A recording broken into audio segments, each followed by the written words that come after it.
Well, so in the scripture, they only mention about the Buddha only mentioned about giving dana,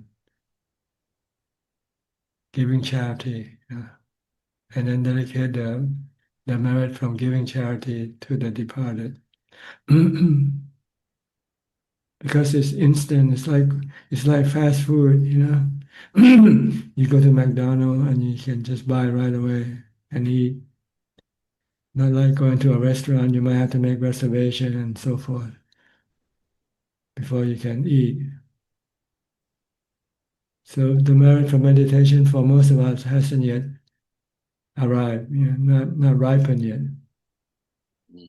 But you can still, if you like to dedicate just for yourself or feeling good yourself, you can do it. But I don't think it has any effect on the departed.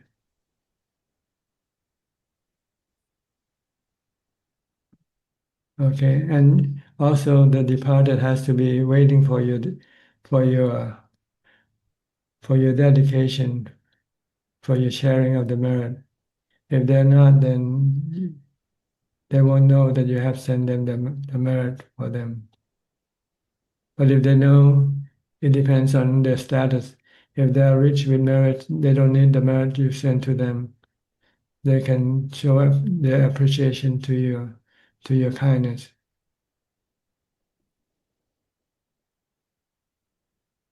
According to the scripture, only one type of spiritual being can receive the merit, which are the hungry ghosts.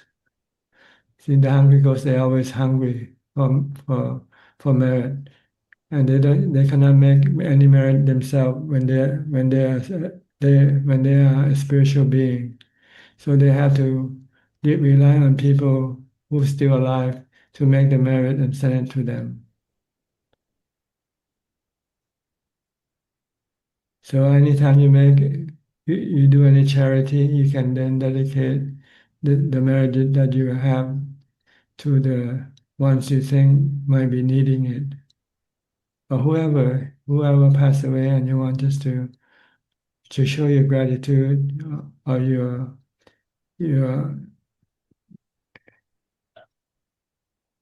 you're thinking of them, then you can send them the merit.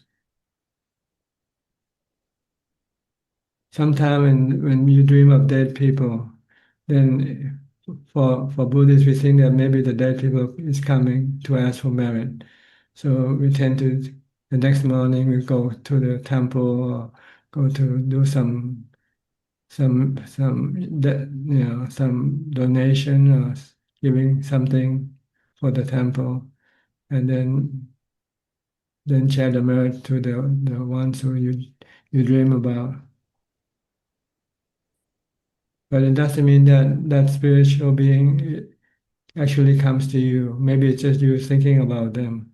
But just to be safe, on the safe side, we tend to we would do the merit and dedicate it to them.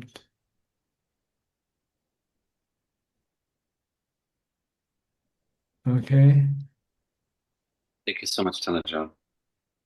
In with Thai Buddhists, it's just automatic. Every time you give food to the monks, you offer something to the temples, then you dedicate this merit to the departed, whether it be your parents, your friends, or whoever you like to send it to them.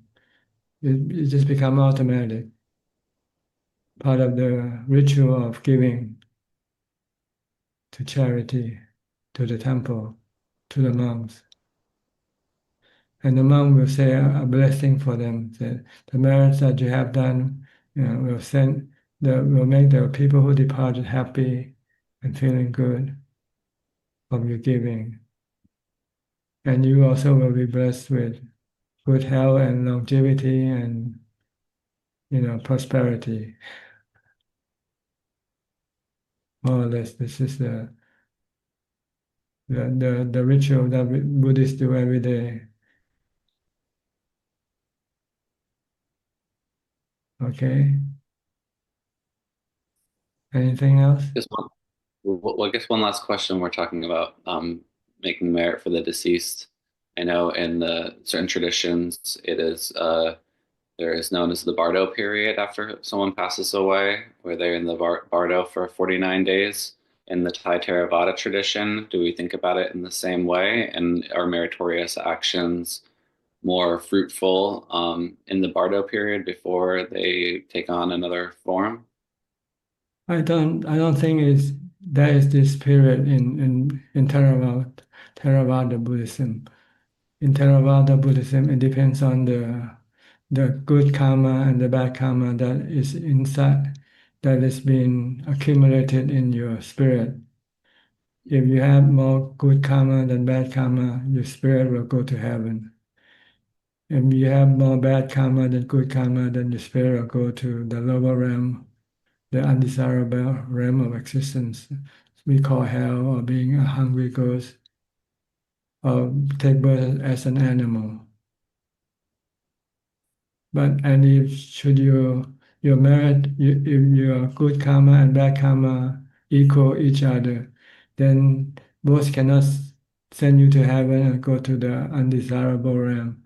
Then you will be going to a human realm, waiting for a human birth. So this is more or less the theory behind rebirth, where to go. If your good karma is more than bad karma, you go to heaven or happy realm of existence. If your bad karma is more than your good karma, then you go to an undesirable or unhappy realm of existence. If your good karma and bad karma equals each other, then you go to a human birth. So when we die, so should we die today, our good karma and bad karma will then come and take our spirit, depending who is stronger. If the bad karma is stronger, it will take us to the undesirable realm of existence. If our good karma is stronger, then it will take us to heaven. And heaven and undesirable realm of existence is dreams. They are like dreams. Like when you go to sleep, sometimes you have good dreams and sometimes you have bad dreams. Good dreams are created by your good karma, and bad dreams are created by your bad karma. So you can experience a sample of your future in your dream when you go to sleep. If you have lots of bad dreams, it's telling you that you're gonna be going to hell when you die. If you have good dreams, it's telling you that when you die, you'll go to heaven. If you don't have any dreams, maybe you will go to a human birth. No good dreams or bad dreams. If your dreams are neutral, not neither good nor bad, then you go to a human birth. If you don't have any dreams, it means you have jhana. Then you go to a higher realm of the Brahma realm of existence.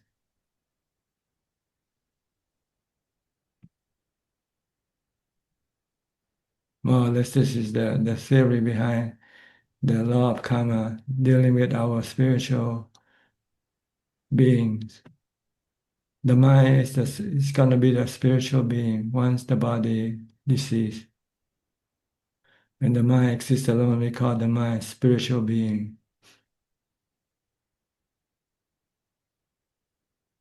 Okay? Thank you very much. All right.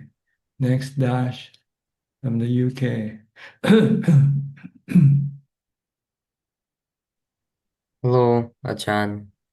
Uh, I have two questions. For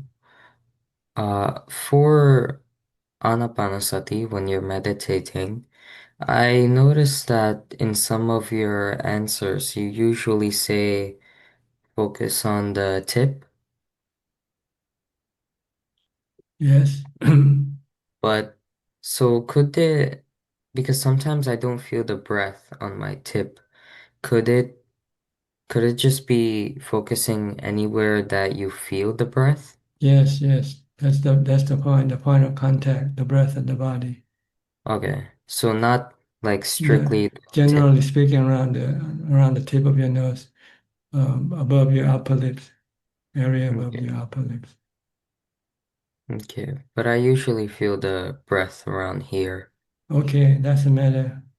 But you Okay, don't okay. follow your breath in or follow it out. You stay at I, one point because you okay. want to still the mind. If you follow the breath in and out, then your mind is still working, so it cannot be still. So you follow it where you feel the sensation? You just watch that just the point of where the air feels, the sensation of the air, and I don't see. follow the air into your body or going out of your body. Just watch at that one point only. So the mind Okay. doesn't have to work. You want the mind just to be watching. Okay. And for daily life, if you're being aware of your breath, do you also focus on the sensation or do you just focus on your breathing in and out? On your daily life, it's hard to watch your breath. It's easier to watch your body, whatever what your body is doing. So watch the action of the body instead of watching the breath when you are doing something. If you're moving around, doing something, pay attention to what you do. Okay. The, And the goal is to stop your mind from thinking about other things. You want it to stay here and now with the body or with the breath. If you're sitting, then you watch the breath. okay. And so recently, I don't know why, but I've been getting very lazy recently. Uh, is there anything that I can do to combat this? Yes, well, it's normal. And first, you have to accept that it's normal for the mind to fluctuate, sometimes from energetic to being lazy. So when you're being lazy, you should use some stimulant to stimulate your mind, which is by thinking about death or by thinking about sickness, some kind of you know situation in which you will not be have the time to meditate. Hmm. So then you can tell yourself that you better hurry and do your meditation now when the time is still here for you, because tomorrow you don't know what's going to happen. But I thought contemplation was something that isn't good without jhana. This is to stimulate your laziness. That's I all. see. It's not contemplation all the time. It's just to kickstart the mind to get into action. Okay. Yeah. This is not contemplation in the sense of vipassana, in which you think all day about the subject of your contemplation. Okay. That makes sense. I will practice this then. Thank you Okay. very much. All right. Next, Maria. Hi, Maria. Where are you now? Hello, Tanajan. I'm now at home in Ex- Russia, Uh-huh. but in about 3, 4 weeks, I'll go to Thailand. So for 10 days, we participate in Vipassana course in Dhamma Sudhalaya Sakhon Nakhon. And then we go for 3 days to one small monastery. And after that, we come to Wat Yan on the 18th of March with a Russian group. Okay, good. Yeah, so we'll be very happy to see you. And meanwhile, I got a few questions from our community that they asked me to ask on their behalf to you and translate the replies. Sure, go ahead. So the first one is, what Tanajan can advise us to learn how to disidentify with thoughts and feelings? To identify or not to identify. Not to identify, to disidentify, not to Uh, identify thoughts and feelings. just look at it like you're watching a movie, Mhm. something else. It's not you. You're just the mind is the watcher, and the thought and feelings are the thing you see on the screen of a movie screen. In order to be able to do this effectively, you have to practice meditation until the mind becomes calm. Then the mind will stop reacting or performing.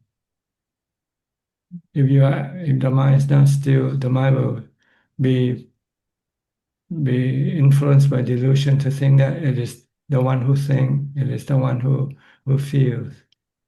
But in fact, it's not. See, and you have to separate the mind from the action, from the feeling, and from the thinking. In order to do this, you first have to meditate until you get to jhana. Once you get to jhana, the feeling and thinking will stop temporarily, and all you have left is the knowing. And then you say, "This is me. I'm the knowing." See, the thinking and the feeling is no longer here; they are gone. So and after you come out of meditation, then you have to remind yourself with thoughts that I'm not feeling, I'm not thinking. Thinking is just one function. Feeling is another function. I am the knower. I just know the thinking. I just know the feeling. Understand? Yes. Okay. Thank you very much. And next one is how to be able to carry on our meditation practice equanimously when we live lay life and we are involved with passions and lots of duties. You cannot. You have to go to retreat to do it. First, you have to go to retreat to be separated from the world of your activity. You have to be doing nothing, and then you can then devote your time for practicing meditation. So you need to go to retreat from time to time. In Buddhist, we have Buddhist holiday once a week, like Christian have the Sabbath day. In Buddhist, we have we call observance day, in which you observe the 8 precepts and practice meditation in the monastery for 1 day and 1 night. And if you succeed and you want to practice more, then you can increase your day of practice from once a week to twice a week to 3 days a week and so forth as you move along. Eventually, you might want to become a monk or a nun. Then you can have all the time to do the meditation practice. Thank you so much. So you have to start with at least once a week. Yeah, once a week you should have a day off for meditation and keeping the 8 precepts. All right. Anything else? Yes, thank you so much. Next question is one person is asking about his sister. His sister is now sitting a retreat for 10 days, and he is asking if it is possible for him to help her from the distance because it's her first meditation retreat and he wants to share with her metta or some kind of inspiration. Is that possible to do from the distance? No, you have to. Well, you can communicate. You have a phone. You can talk to her. Can give inspiration. Like you coming to this Zoom meeting to get inspiration from our meeting here.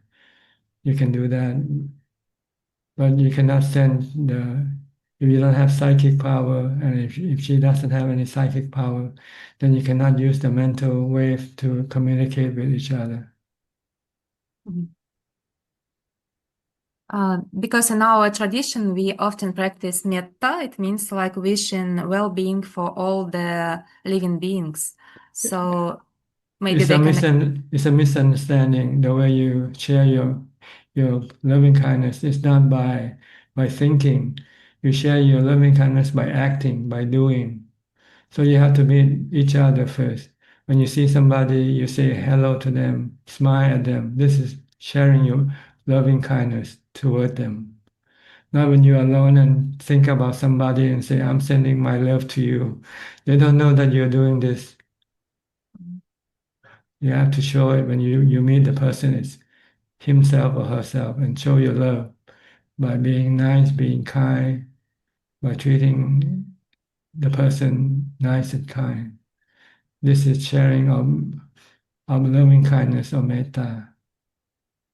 Not when you're alone and meditate, and then you say, I'm going to spend this through my mental wave to that person. It's not possible for us to do this. We have to do it through physical means, by our physical action.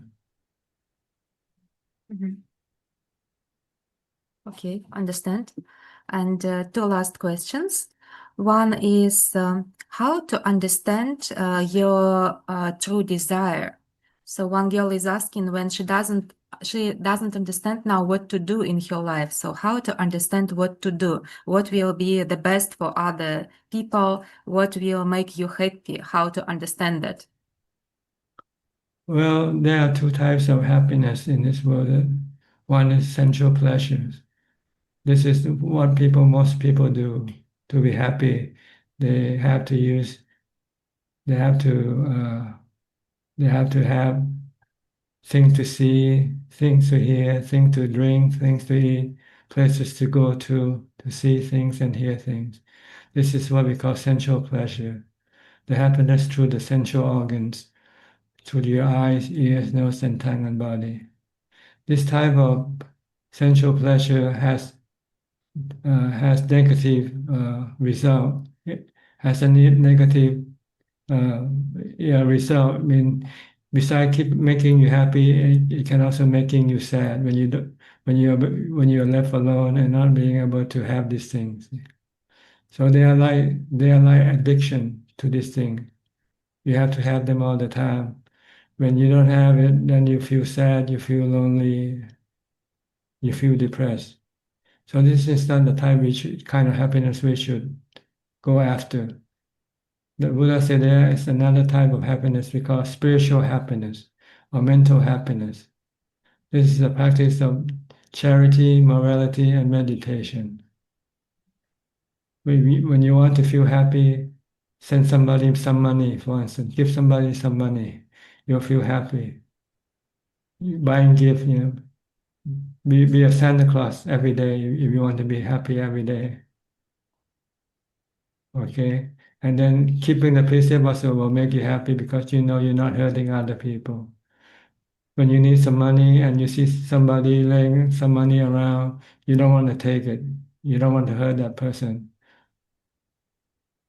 Even though you want badly the money, but if you keep the precept, then you say, I cannot take that money because it will hurt that person more. So this, by keeping the precept, it will make you feel good also. Then you are morally responsible, have moral responsibility. And the third one is to practice meditation. When your mind is calm, you feel happy. And all this happiness doesn't have any side or negative effect.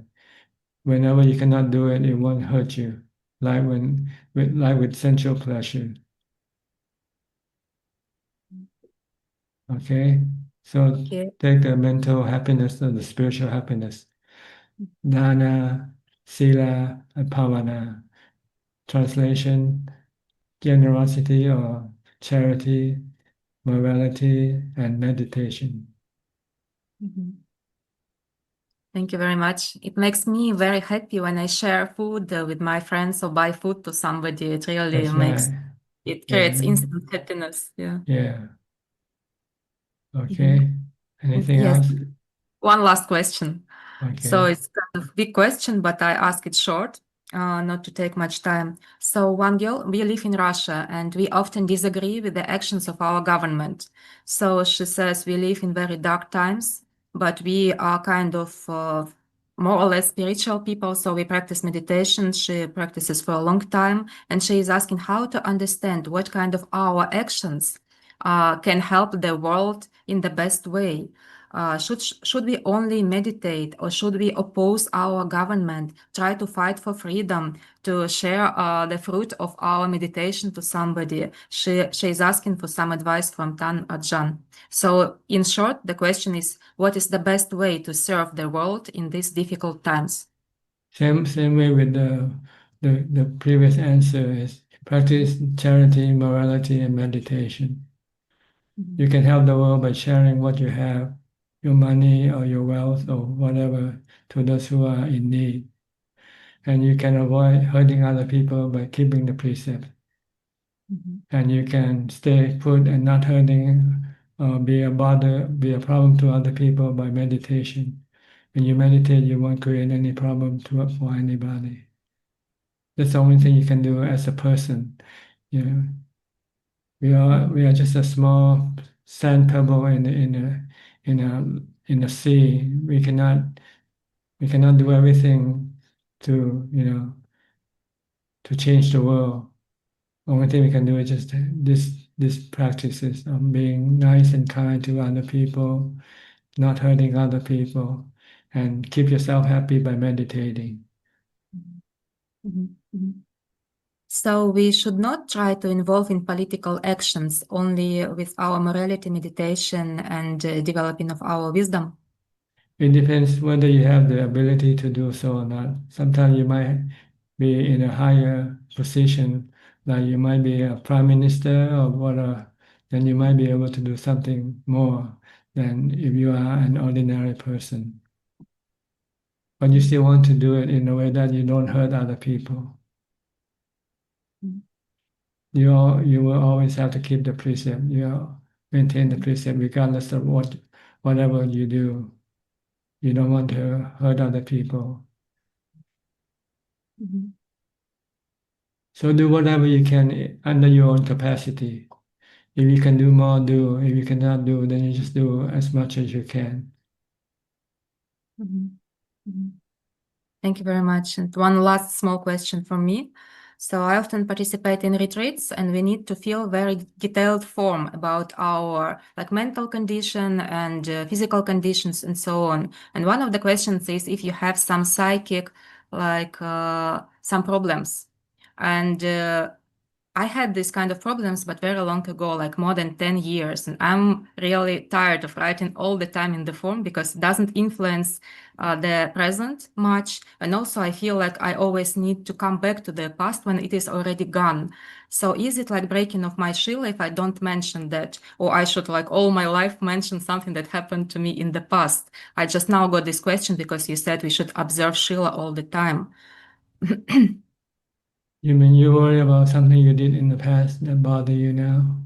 It's not like I worry about that. I mean, I had some psychic condition in the past. Now I don't feel it's much related to the present. But the question is if you ever had some psychic problems. And when I write it every year, I feel like I cannot let go of my past. I always need to remember, and all my life I need to write it down. It feels not right. But if I don't mention it, it means I'm kind of lying. I'm not mentioning something. So it's kind of conflict inside of me whether I should always write or not. Well, you should stay in the present. Now you know how to stay in the present by using mindfulness, by either by reciting a mantra, Bhutto, Bhutto, or meditate. Once you stay in the present, then your thought about the past will disappear. So you don't have to do anything with them. Just stop thinking about the past, that's all. And the way to do it is to use mindfulness meditation.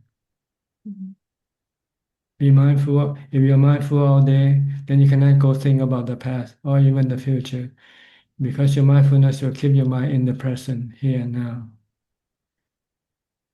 And besides, the past or the past or the future is not real. They're just in your imagination.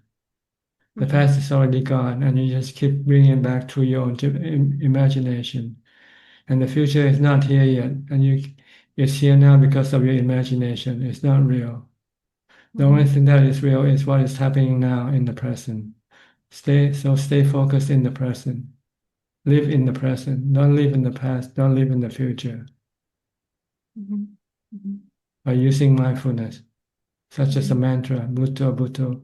When you start to worry about the future, just use Bhutto, Bhutto to erase it from your mind. When you long for the past, also use Bhutto, Bhutto to erase your longing for the past. Then you'll be always constantly in the present.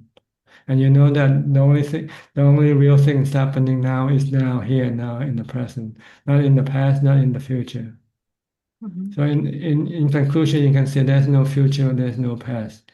There's only present. That just keep moving on and on and on. That's all. Okay, So thank stay you in very the present. Control your mind. Once you if you can control the present, then the future is in your hand. Your past is in your hand. Thank you very much. It's very clear and very helpful.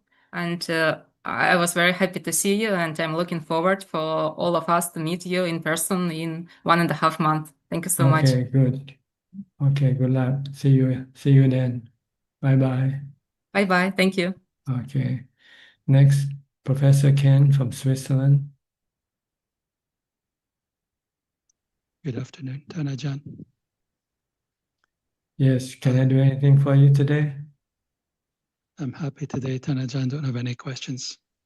Why are you happy?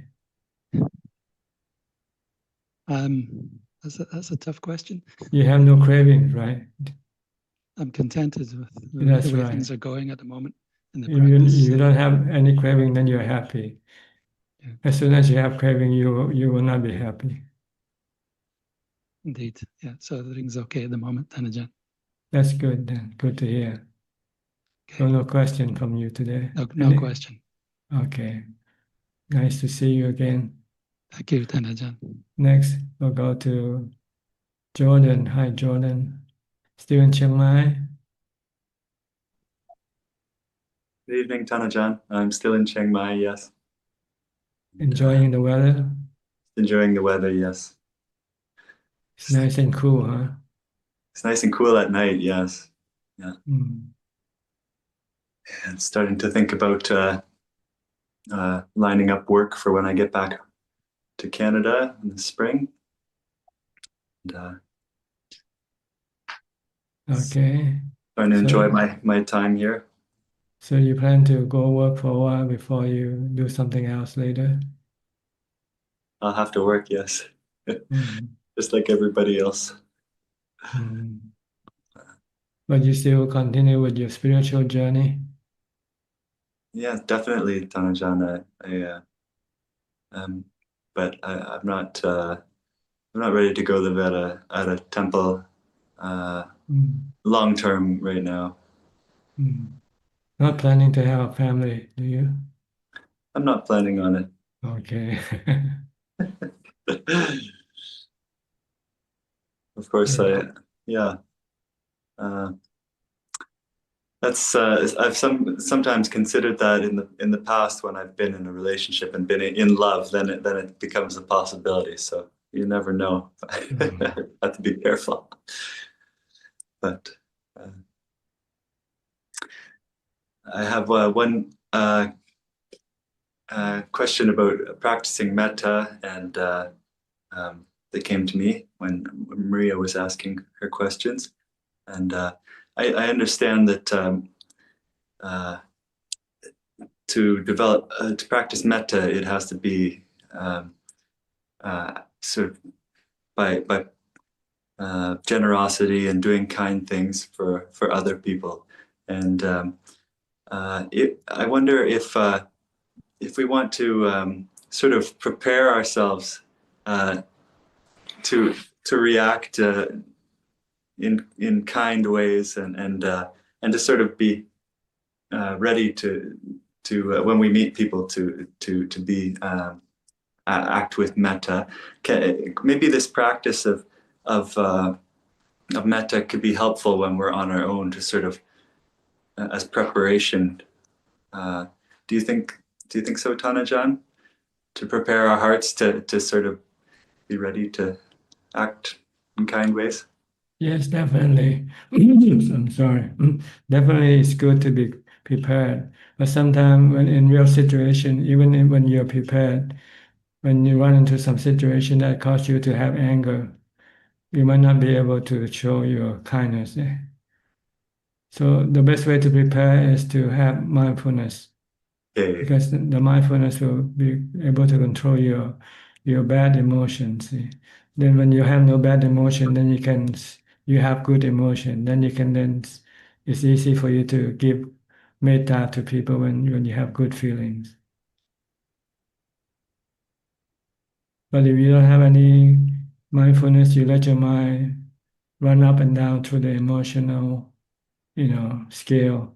And when you're in a bad mood, then you will not be able to show kindness or metta to other people. But you're constantly preparing your mind to be calm and peaceful, have equanimity, then it's easy to give metta to other people. This is the way to prepare, not to act. You don't act, say, I'm going to show kindness by smiling to people or saying nice things to people. You cannot act, because when you run into the real situation, you might not be able to act like you prepared for when you run into a difficult situation dealing with some people who is bad, for instance. You can, but if you have mindfulness, it will be a lot easier to deal with the situation. So you want to prepare with mindfulness and meditation. The more equanimity that you have, the more easy for you to give metta, loving kindness to other people. Because when you have equanimity, you have peace and happiness, contentment. So then it's easy for you to give happiness to other people. But if your mind is not content, your mind is still craving for things, then it's going to be difficult for you to give because you still want something. You're not, so it's hard to give when you still want something.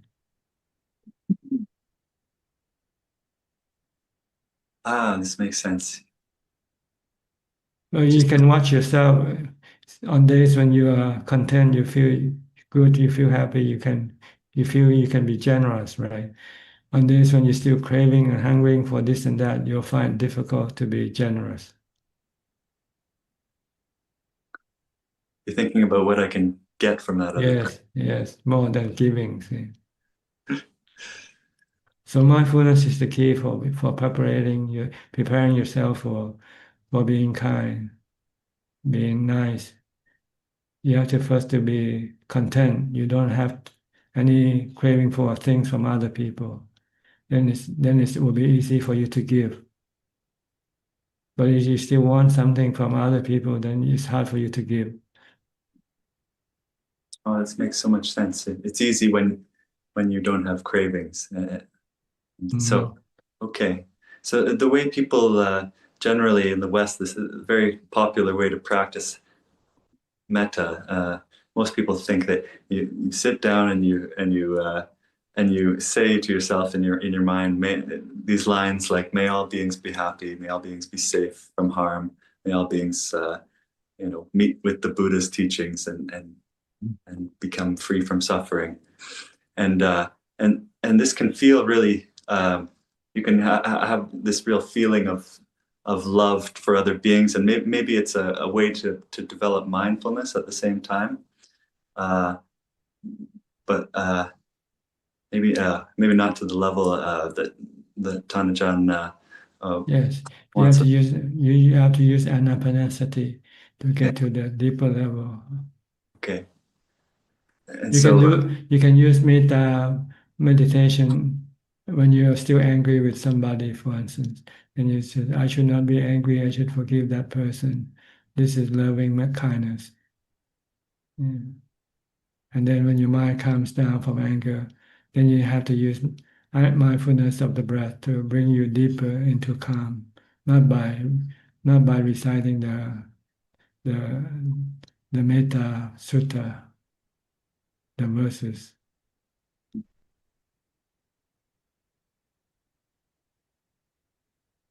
So, Okay. so when you're angry at someone, you have to show kindness by forgiving the person. When you can forgive the person, then your anger will disappear. Then your mind will calm down, so that you will be able to then concentrate on your mindfulness of breathing. If you're still angry, you'll find it hard to concentrate on your mindfulness of breathing.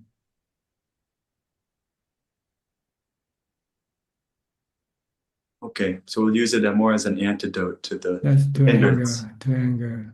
Okay. Okay, good. Maybe if our mind isn't strong enough to mindfulness isn't strong enough to focus on our breath, we could recite the the Metta. What is it? The Metta Sutta.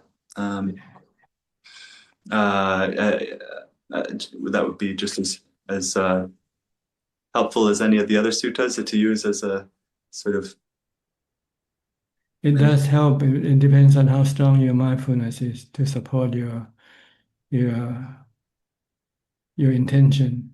Sometimes you have good intention, but if your mind doesn't have the support to follow through, then you will not be able to show your good intention either.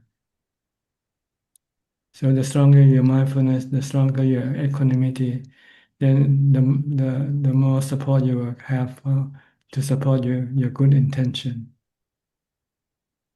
If you don't have strong mindfulness or strong equanimity, when you have good intention, but when you have some bad situation arise, make you angry, you might not be able to show your good intention.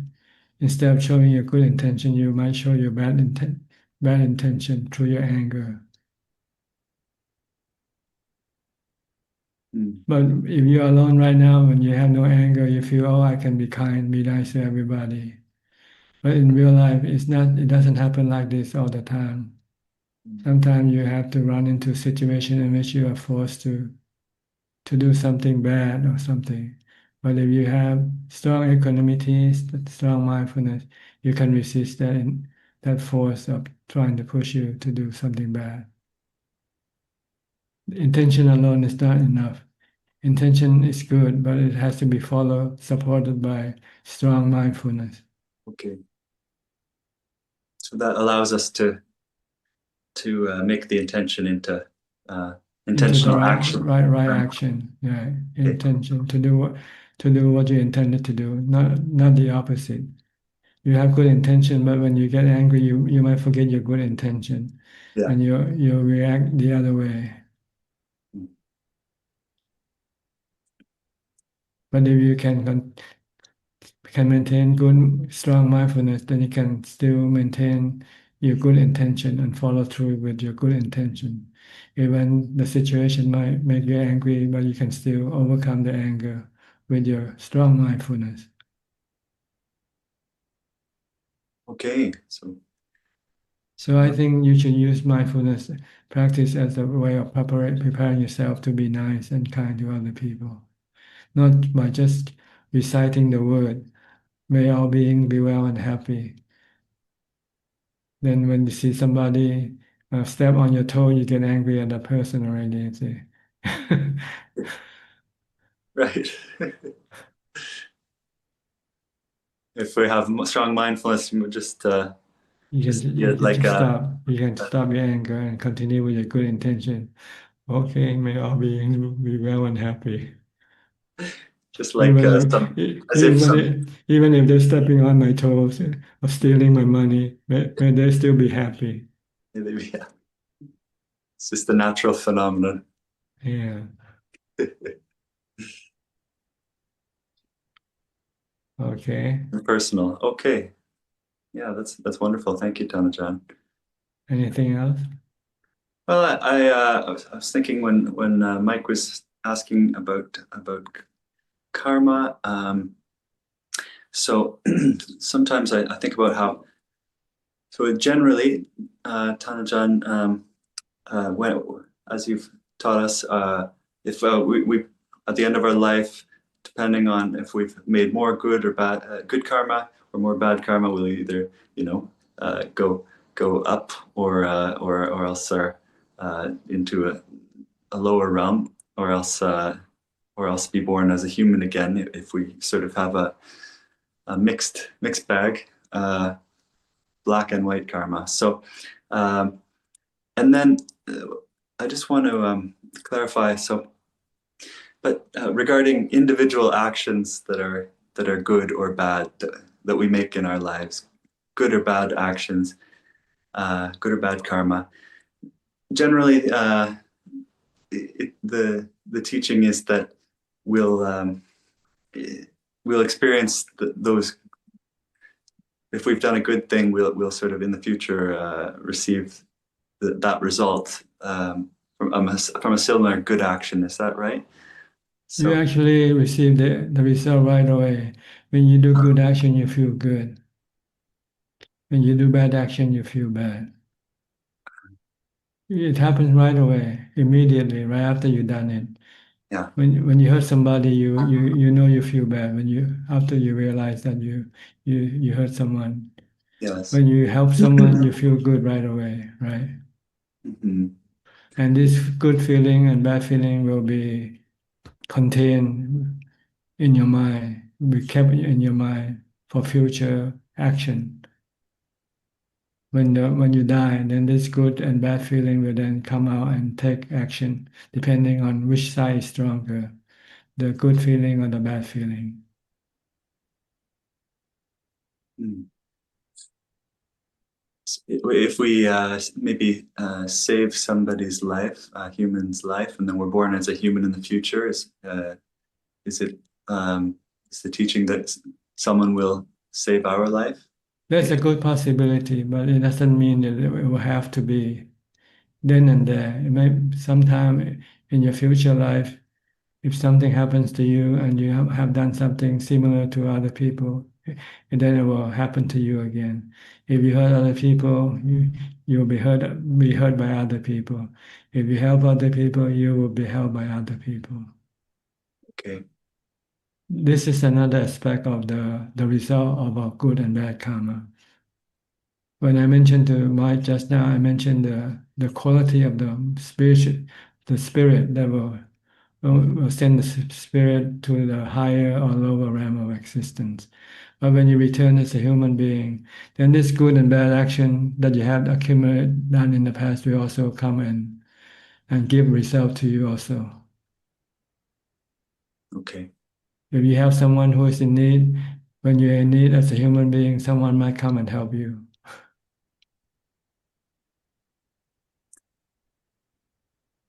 And this is how karma is kind of neutralized. Is that right? Yeah, it will eventually be gone. Most of the karma will be gone by the time you come to become a human again. It means your good and bad karma has already. If the bad karma is more than the good karma, then the surplus of the bad karma will be consumed as a spiritual being until the good and the bad karma equals each other. Yeah. Similarly, with the good karma, when you have more good karma than bad karma, then the surplus will send you to heaven and consume until it's gone. Once it's gone, your good and bad karma becomes equal. Then you take a human birth. But your action that you have done to other people will follow you again into your next life. If you kill someone who has been killed by you might come after you again in your future life.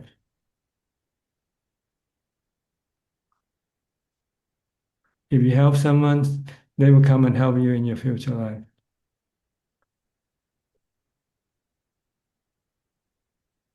Okay. Okay, Tanajan. Yes, that's clear. And then regarding paramis, these are sort of mental qualities.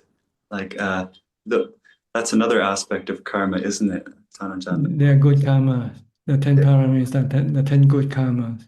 That once if you fully develop, will make you become a Buddha. You need these 10 good karmas to become a Buddha by yourself. Okay. To be a self-enlightened Buddha. Mm-hmm. Not being enlightened by somebody else teaching you. So, Like our present Buddha, he had developed these 10 good karmas. And this enabled him to be able to become enlightened by himself because he couldn't find any teacher to teach him how to become enlightened, how to stop rebirth.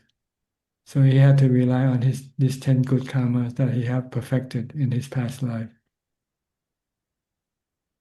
and dana, sila, and bhavana, could you say that they all involve these 10 good Yes, karmas? they are part of the 10 good karmas. So as long as we're practicing those, we're dana, sila, and bhavana will be developing. Yeah. Part of the 10 good karmas. Okay. Okay. All right. Yes, it's that's very helpful to understand how these aspects of karma are related. So thank you very much. Okay, you're welcome. Next, we will have Nining from Indonesia with her mother. Yeah, Achan, my mom wants to pay respect to Achan. Hi, how are you? Yeah, Can, fine. can you hear me? Yeah. Here, Okay. heavy raining. Okay. Good to see And you again. yeah, Are you well? Are you happy? happy mouth. Happy. Okay, good. Yeah. When are you coming to give alms again? Give food again? Next week. Next week. Yeah, because Friday we will go to the dining hall Okay. next Friday. I mean next week, and then Saturday we will do pindapata, Okay. and then in the Afternoon, afternoon we'll we will listen to attend Dhamma talk. Dhamma talk. Okay, good. Yeah, Achan, I'm not planning to have family too. Good. Yeah, Having family is having dukkha. yeah, it's dukkha. Yeah. You alone is one pile of dukkha already. If you have a family, you have more piles of dukkha to worry about. Yeah, double dukkha. Uh, Less is more. yeah. Yeah, Have nothing is the best. When you have nothing, then you have no dukkha. yeah. No birth, no body. No Your birth, no body is suffering. dukkha. Mm. Yeah, but no suffering, no wisdom, Achan. Well, you need to have suffering first to teach you the wisdom. Yeah, Once you have the wisdom, then you get rid of all your suffering, and then you have yeah, nothing. You have emptiness. You have nibbana instead. yeah. That's the goal. Mhm. Nibbana is supreme emptiness. Nibbana palamang Tamang sunyam. suka. Nibbana parang suka. Yes. Nibbana palamang sukham. The supreme emptiness is the supreme happiness. Yeah, yeah. I understand. I love emptiness.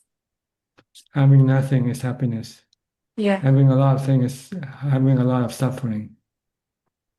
yeah. Always full of effort because see the end of the game, which is The the end supreme game, happiness. you lose everything that you have. Yeah, always cause Worry, anxiety, yeah. fear. Okay. Yeah, Achan. Yeah. Thank Any you, Achan. question? No Thank you, question. Achan. Okay. Actually, my mom scared because there are rumor in Indonesia that there will be 7 days blackout, Achan. Like what happened in Amsterdam and in Iran, blackout the electricity off for 7 Okay, days. that's emptiness then. That's good. Yeah, that's No why. light is good. So you don't Now, have to do anything. You go to sleep. yeah, for me it's good, and also I also tell my mom, don't worry, we can sleep. Meditate. You can meditate. You don't need light, Yeah, my electricity to mom. meditate. Yeah, my mom recite wudu. Yeah. That's why I try to calm down my mom Yeah, because you have to look at things like the weather. You cannot predict or you cannot prevent the weather from happening. yes, Sometimes you have good weather, sometimes you have bad weather. Just let it come, or go through it. yeah, The worst and that can then happen to us is our body will die. That's all, and that's gonna happen anyway, regardless of whether you have good situation or bad situation. yeah, that's the end of the game. Always see the Yeah, always anicca. think of the end game. Then you will not be afraid or Yeah, worry about anything that will happen in between. that's why thanks because I follow Achan teaching that I have already practiced. Mm. Not it no electricity for 7 days. So I'm well prepared. But Yes. yeah, meanwhile I still calm my mom down because she's still scared sometimes. Yeah, And because you're not used to having a different situation to live. You used to have all the comfort around you. So maybe when you don't have any comfort, you start to worry about it. yeah, But you can actually live without anything. yeah, I believe that, Ajahn. Because the mind is a spiritual being. It doesn't need anything. It doesn't need even the body. Yeah, It can give up the body and it still can be happy. yeah. I believe that, Ajahn. The Buddha said giving up the body is the supreme happiness. Yes. Anicca vata sankhara. Body is temporary. Giving up the body is supreme happiness. Yes. Yes. So don't cling to your body. Yeah. Let it go when the time comes for it to go. Let it go. Mm. You feel happier than trying to cling to it. Yeah. The more you cling to it, the more suffering you will have. Yes. When you don't cling to it, you let it go, then there will be no suffering. Yeah. There will be happiness. Because you don't have anything to worry about anymore. If you still have a body, you have to worry about how to feed your body, how to look after your body, how to look after your body. But when there's no body to look after, then there's nothing. Yeah, that's true. Okay, but you should not kill yourself. Okay, this is wrong. Yeah, Okay? no. You, I won't do that. you There just will have be, you have to let it happen naturally. Let the body happen naturally. I don't want to Because enter to, killing is when you kill something, it means you have hatred. See? Hatred is defilement, and it can send you to hell for killing even your own body. yeah. Yes, Ajahn. So you have to look after your body as good as possible. But when the time comes for you to let it go, let it go. Yeah. Okay. Okay, Ajahn. All right. Thank you so much, See you Ajahn. then. See you Yeah, soon. see you next week. Yeah, soon. Okay. Thank you, Ajahn. You're welcome. Bye bye. Bye-bye. Next, Ricardo from Spain. Hi. Good evening, Tanajan. I hope Yes. you are well. Yes, I am. Thank you. And you? Fine, fine. I'm practicing hard. Okay. Meditation, mindfulness? Yes, yes. I have increased the time of practice, adding a period of walking meditation before sitting meditation every period, half an hour of walking Good. meditation. Good. And I for me it's easier. It's easier to focus on the feet while walking.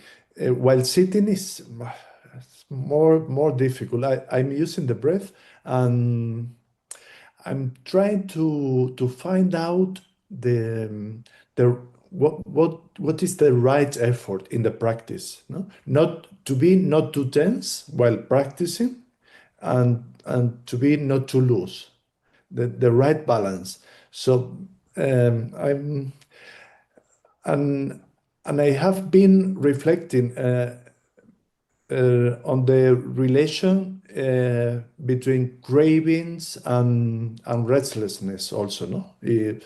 So I'm practicing as much as I can, no?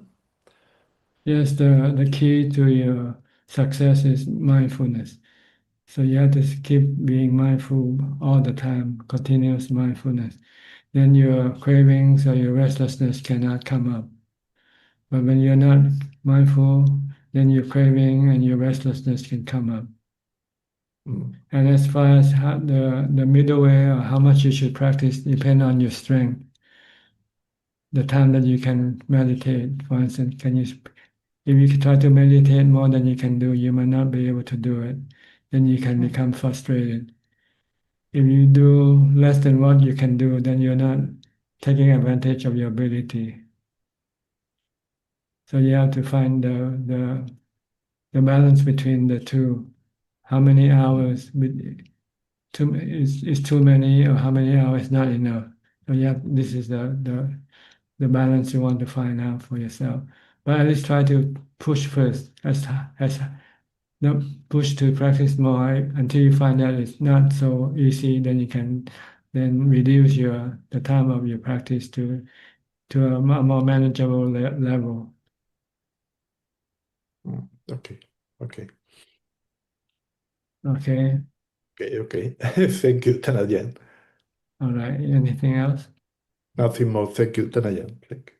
But try to be mindful all the time. You can be mindful all the time even when you're not practicing. When you're eating, you can be mindful. When you're taking a shower, you can be mindful. When you're dressing, you can be mindful. You can be mindful all the time by watching what your body is doing. Okay? I'm exploring the practice in the daily life, and I use Buddha and sometimes watching what we are doing. No, That's right. I'm exploring what is better for me to do. You can switch around back and forth. Sometimes you might find using Bhutto good, you use Bhutto. Sometimes if you feel tired of reciting Bhutto, then you switch to watching your body. Okay. But you should always be mindful of something all the time. Don't let your mind free from mindfulness, because then your mind will start to become restless and agitated. That is very clear for me. All right? Without a focus in which I can anchor the mind, my mind is completely distracted. That's So right. I need a focusing Yeah. or mantra or the breath or movement of the body, whatever. But I need a focus. Yes. Or sometimes you can use the 32 parts of the body as your focus also. Recite the 32 parts of the body. Hair of the head, hair of the body, nail, teeth, skin, flesh, skeleton, so forth. This can also bring your mind back to the present, calm your mind down. Okay. Okay? Thank you, Tanajan. Thank you very much. You're welcome. Next, we'll call to Samanji from Sri Lanka. Hi, Samanji. You didn't make it last week. We had a lot of people. Yes, Ajaan. Actually, last week I joined even 1 hour before the Zoom meeting, but I was told that there were so many people and to be given a chance to everyone, so they said they can't Let let you me in. in. So yes, because there were so many people, Tanajan. Yes, Okay. yeah, and Are I you, shared the interview with you. Hope you saw it. yes, The I saw the published link. interview. I Yes, haven't yet Tanajan. read. I haven't yet read the link, but I Okay, saw the link. Tanajan. Yes, yeah. Yeah, today I have a couple of questions. Shall I go ahead? Sure, please go ahead. Yeah. Now the first question is related to what Mariah said a little while ago, Tanajan, regarding metta meditation. As I understood, what you said was like we can't bestow metta on others by simply thinking good of those people. My question is, Tanajan, we have been doing metta meditation for years. It's something I always do. So sometimes we think like, may our parents be healthy, happy, and may our friends be healthy, happy, may our sister and all be healthy and happy. Does it mean that by sheer thought, we can't just we can't do anything to make their lives happy? No, By just you can look at the result. Ask them, are they happier? You say last time you sent them some metta, are they happier now? You can ask them. okay, yeah, But yeah, Tanajan. you can see them happy when you give them some gift, something they like. Okay, As soon as you give them something, they okay, smile and laugh and hug at you. They're showing they're happy. See, but if you just meditate in your mind and say, "May they be happy," and the next morning you see them, they don't show anything because okay. they don't get anything from your your meditation or mindfulness.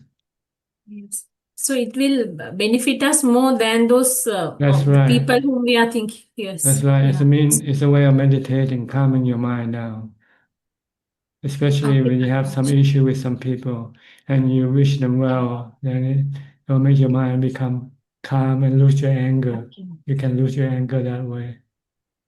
Okay, Tanuja. Then if the next question is also a bit related to the metta meditation question, Tanajan. Then can we share merit with a living person by making a donation thinking of them? Maybe No, you for a give the sick donation person? to them. You give them directly to them. Okay. I know by making a donation to a Buddhist monk or to a needy person, and Then by you're after that thinking that this then you're giving metta to the monk. Whoever received the money from you is the one who received the metta. Thanajan, I mean, if that person is sick and we want to bestow some merit on that person so that he may get a speedy recovery, we think of that person's sickness and wishing him speedy recovery. We make a donation to a monk, or this is something Sri Lankans have been doing, like they do No, it it's not sometimes. They possible. want. It's not Okay, Thanajan. possible. You cannot. The reason why you send merit to the dead person because they cannot receive your help directly. So you have to send them merit by giving to charity, and then you send the merit that you get from charity to the departed, the person who died. But if the person was still living, if they need medical help, then you send the money to them and pay for the medical care. For instance. Okay, Tanu. Thank you very much for your clarifications. That's something Okay. we have been doing. And my second question is also related to something you said a little while ago, Tanajan. I think you mentioned about dreams, and you said like if a person continuously see bad dreams, then that person's next birth will be bad, and if he sees good dreams, his next birth will be good. Like, I just want to know more about a little more about that, Tanajan. I mean, the next existence before you go become a human, you Okay. you Oh, you exist as a spiritual being, whether in heaven realm or in the undesirable realm. See, if you have bad dreams, it means you're gonna have undesirable realm as a spiritual being. If you have good dreams, it means you will have heavenly existence in a spiritual realm, but not as a human. See, as a human, it also will have effect on you whether you when you have good karma when you're born next time you'll be maybe richer, more beautiful, more happy. If you have bad karma, you're born not as good looking and have maybe not have long life or not healthy, not good health. Your financial status might not be so good either from your bad karma. This can affect your future human life. okay, Tanajan. Thank you for your answer. My next question is, Tanajan, so many, quite a few non-Buddhists also read my interview. Could you tell me, like, what's the simplest way to explain Anicca, Dukkha, and Anatta to a non-Buddhist reader, Tanajan? Anicca mean everything is changing, is change. Anicca means change, never the same for one moment. You are now you are now here, you are now like this at this second. The next second your body already changed, slowly changing, but we cannot observe the change. So everything is constantly changing. Nothing stays the same all the time. And they have the path of, of, of coming into existence, and then they will eventually cease to exist. This is what anicca means. You're born and then you will die. Everything is temporary. Nothing lasts forever. Okay, this is anicca. Anatta is a natural phenomenon. They are all natural phenomena in which you cannot interfere with the process. You cannot interfere with the process of birth, aging, sickness, and death. You cannot interfere with the process of change, for instance. You might be able to do some minor changes, but the total picture you cannot change. You cannot interfere with the total picture. Okay, this is anatta. It's not under anybody's control. It's not under your control. It's not yourself. It's like the weather. The weather is something we cannot control. The body is similar. And all the situation that's happening now in the world is anicca, anatta. It's not under anybody's one person control. But they play a part in making things change, making things bad, or making things worse. And these are, we call these things conditions. Everybody is a condition, not a self. We are not a self. We are a natural phenomenon that can contribute some changes to something that's happening. Okay, Tanajan. Okay, so anicca, and if we want to interfere, if we want to manage this thing, we can get dukkha. If we have cravings for the body not to get old or get sick or die, we get dukkha. We have suffering because we will not be able to achieve what we crave for. So don't crave for anything. Just let things be naturally. Okay, this is anicca, dukkha, anatta. Thank you for your answer. Do I have the time? Can I go ahead with my Yeah, next? go ahead, go ahead. Yes. Tanajan, now this is also related to something you said week before last, Tanajan. Now there's no self, that means anatta. I think you said that it's very easier to understand this when we reflect that body parts do not belong to us. Like hair is not me, eyes are not me, like that. Tanajan, then like when it comes to thinking of our mind, for me, the difficulty arises with the mind because can we think of the mind in the same way as we think of hair or skin or eyes? Because the same mind seems to carry us through a samsara. It's the same thinking element or the mind that takes us throughout samsara. So then does this continuity create the feeling that there's an I or self? Because it's the same mind that goes. It's different from body parts. You have to calm the mind, to still the mind first. When you still the mind, the thinking of a self will disappear.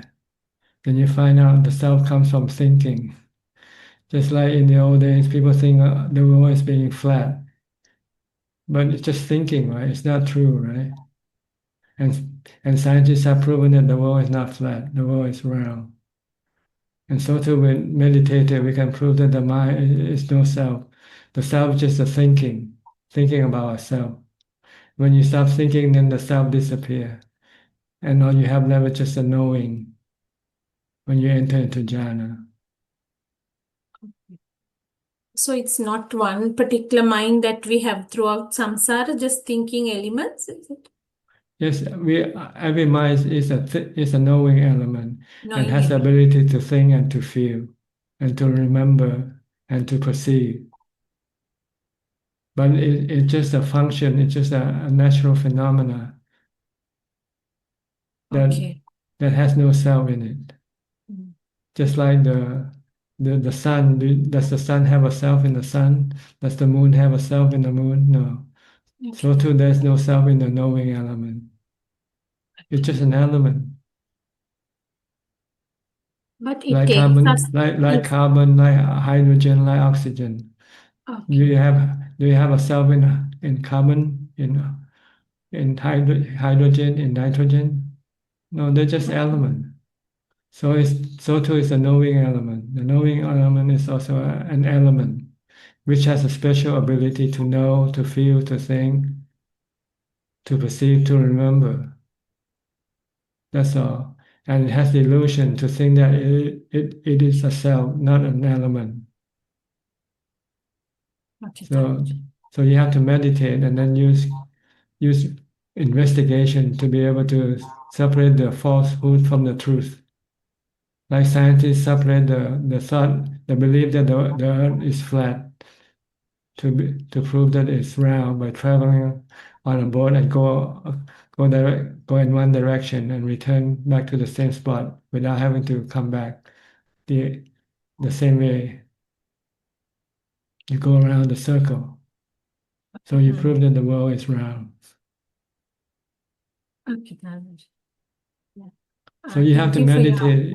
If you want to find out about the mind, the knowing element, you have to meditate till you get to jhana. Then you use the teaching of the Buddha to help you investigate the nature of the mind. All right.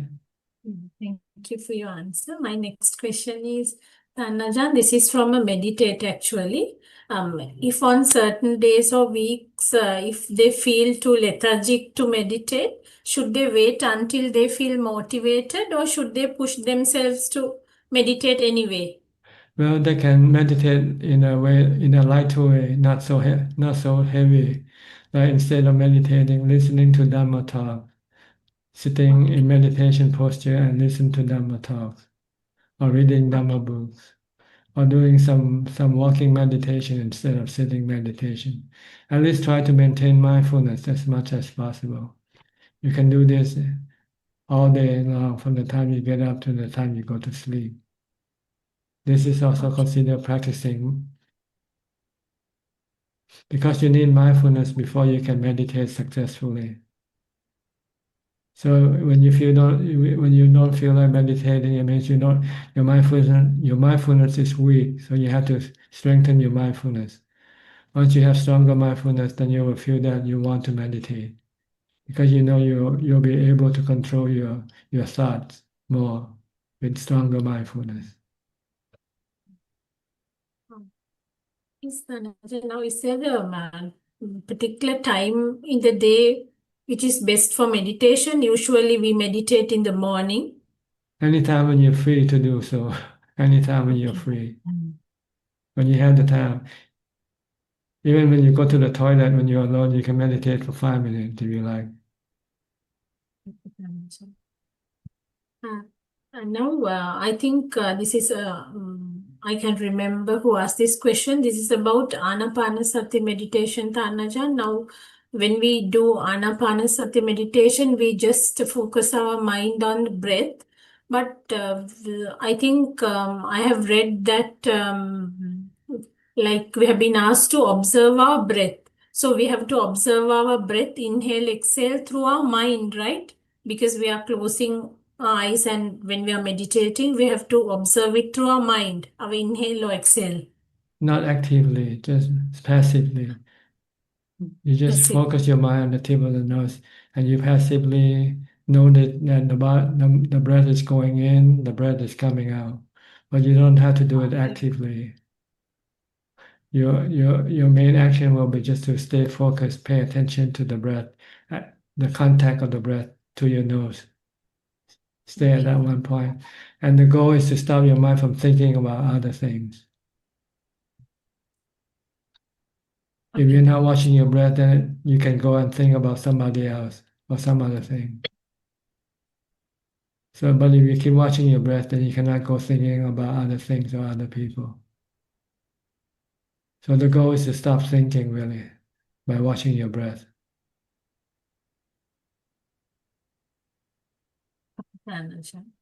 Thank you for your answer. And my last question, this is from a non-Buddhist friend of mine, Tanajan. She asked, if there's no true self according to Buddhism, why do Buddhist texts often speak of karma and responsibility as if a person exists? This is how she put it.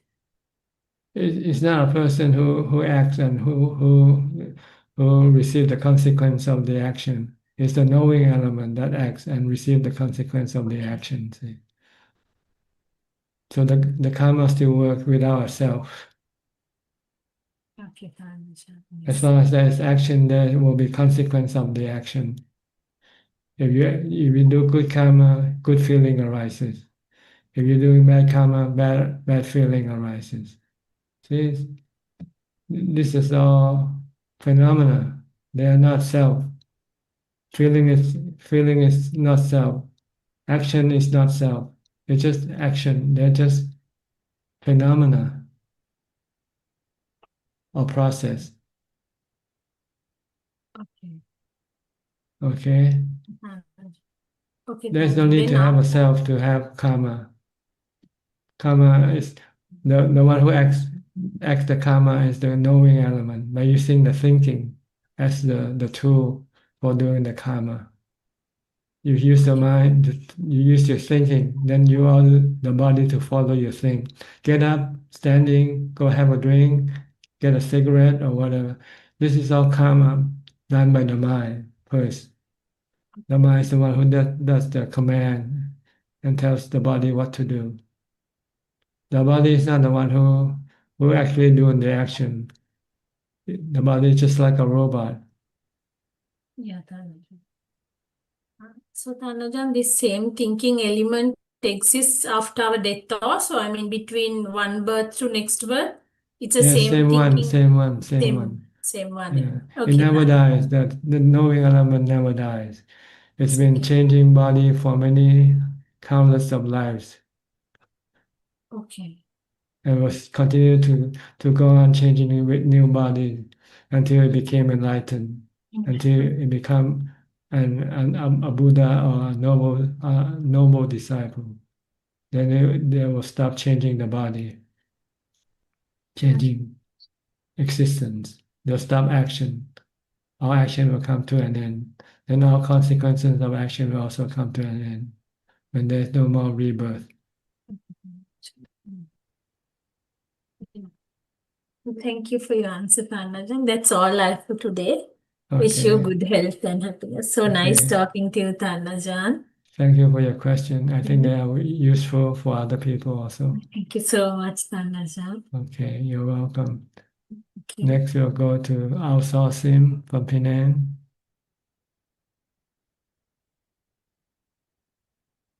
Good evening, Ajaan. No question. No question. I still continue my 6 hours, and other days I try to do 5 hours of hours challenge. Okay, good. Keep up with your practice. Thank you, Only way to Ajaan. get there is to keep on practicing, okay? Okay, thank you very much. You cannot get there by thinking only. You have to do the action. Yes.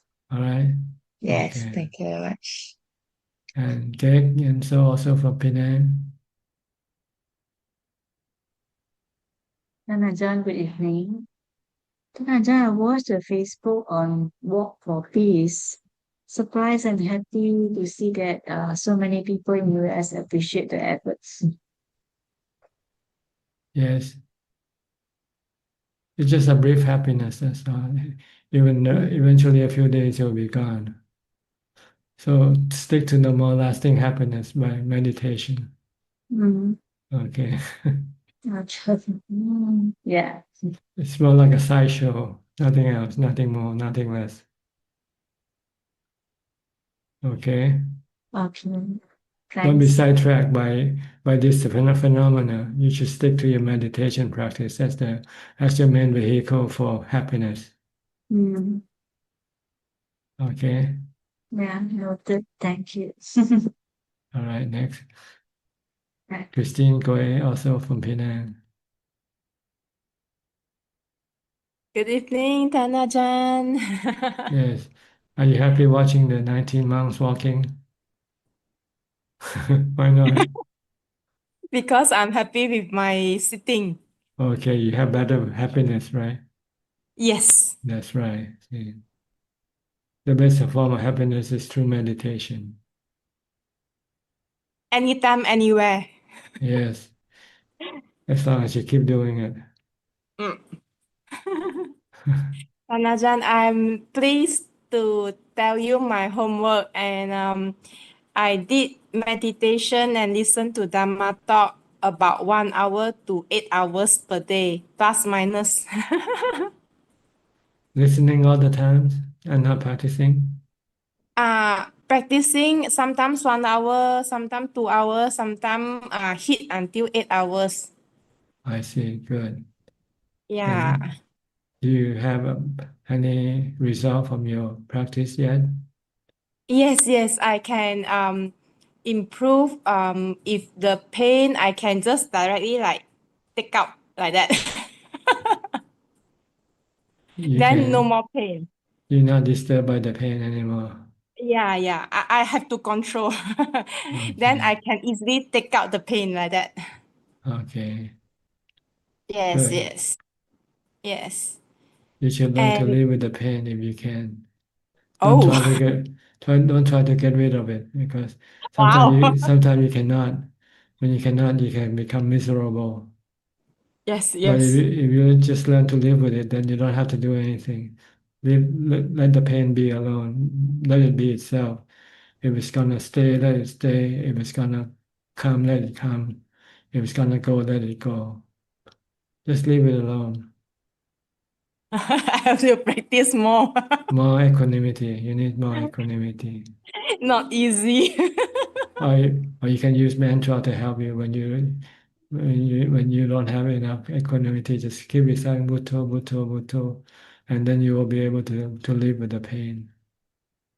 Ajahn, sometimes I learn a new mantra. They said Hulu. Yes, you can use any type of mantra if you like, as long as if it's effective. If it works for you, it's fine.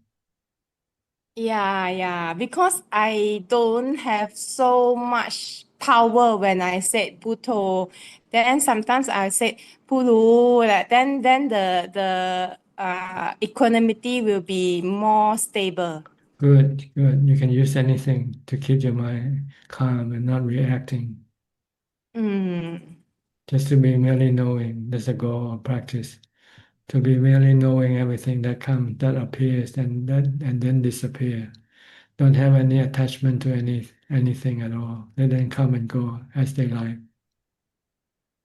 Ajahn, but sometimes I attach to the breathing. I feel so happy. Or when you meditate, you have to attach to the breathing to get to the no attachment level. First, you need a tool to bring your mind up there. When you attach to your breathing, you're actually letting go of everything else. You forget about everything else. Even when you sit and when you feel painful, just ignore the pain by concentrating on your breathing. But you need something to keep your mind still, either watching your breath or reciting a mantra or something, an object or something. You cannot just sit and have nothing to attach to. But this is a good attachment. There are tools to get you to the point where you can become detached to everything. Okay, I will continue from your advice. Okay. When you feel painful and you want to deal or manage the pain, start by reciting Bhutto, Bhutto, Bhutto. Recite, leave the pain alone. Don't leave the pain alone. Leave the pain alone. Let it be. Let it be. Let it be. There's a next challenge. If I like take out the pain, I take out the pain, then no more pain. Then if I watch the pain, wow, it become very big. Sometimes when you want to take it out, you cannot take it out. It will also become very big. Ah. So then what you do? You have to then leave it alone. Just merely knowing the pain. Don't react to the pain. Okay, I will try for my next level of improvement. Okay, good. Thank you, Tanajan. You're welcome. Next, Marsha from Ohio. Haven't seen you for a few weeks. Hey. Hello, it's good to be here. I'm down in Florida now for about 5 weeks. So Okay. I found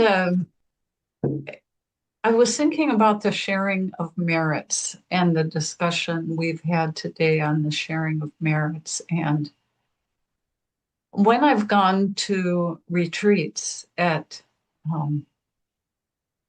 I go to a Burmese Thai temple out in Las Vegas from time to time. And so I've learned the prayer of the sharing of merits, and we usually recite it at the end of the day after the last group sitting. And then we also recite the prayers to the Buddha, the Dhamma, and the Sangha. And I was always very interested in, when I first took this up, the reference to the noble ones, the four pairs and the 8 individual noble ones. And then more recently, I've been reflecting on the sharing of the merits, where you share the merits to your parents, to your relatives, to your teachers, to the guardian nuts, to the devas, to all living beings in the 31 realms. And nobody ever told me to do this, but recently I've started, when I say this prayer, I will also flip it to myself and I'll say, I receive the merits being shared from noble ones everywhere. And I'll, imagine the Buddha's disciples who, all over the world, Buddha's disciples, those who have realized the path and the fruits, they're sharing merits like every day. I mean, thousands. And so I'm like trying to receive that, focus more on receiving than giving.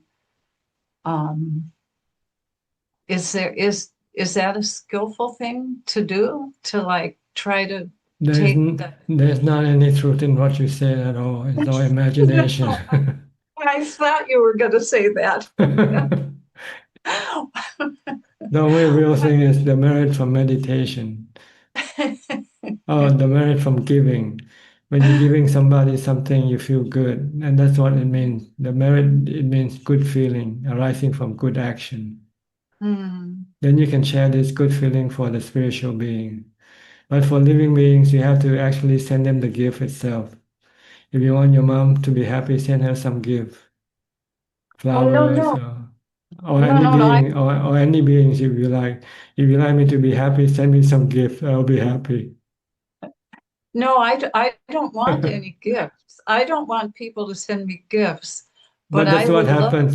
That's what happens when you feel happy is when you receive some gift, not just by people saying, "Oh, I send you some happiness." It's meaningless. Just sending happiness. You cannot send happiness.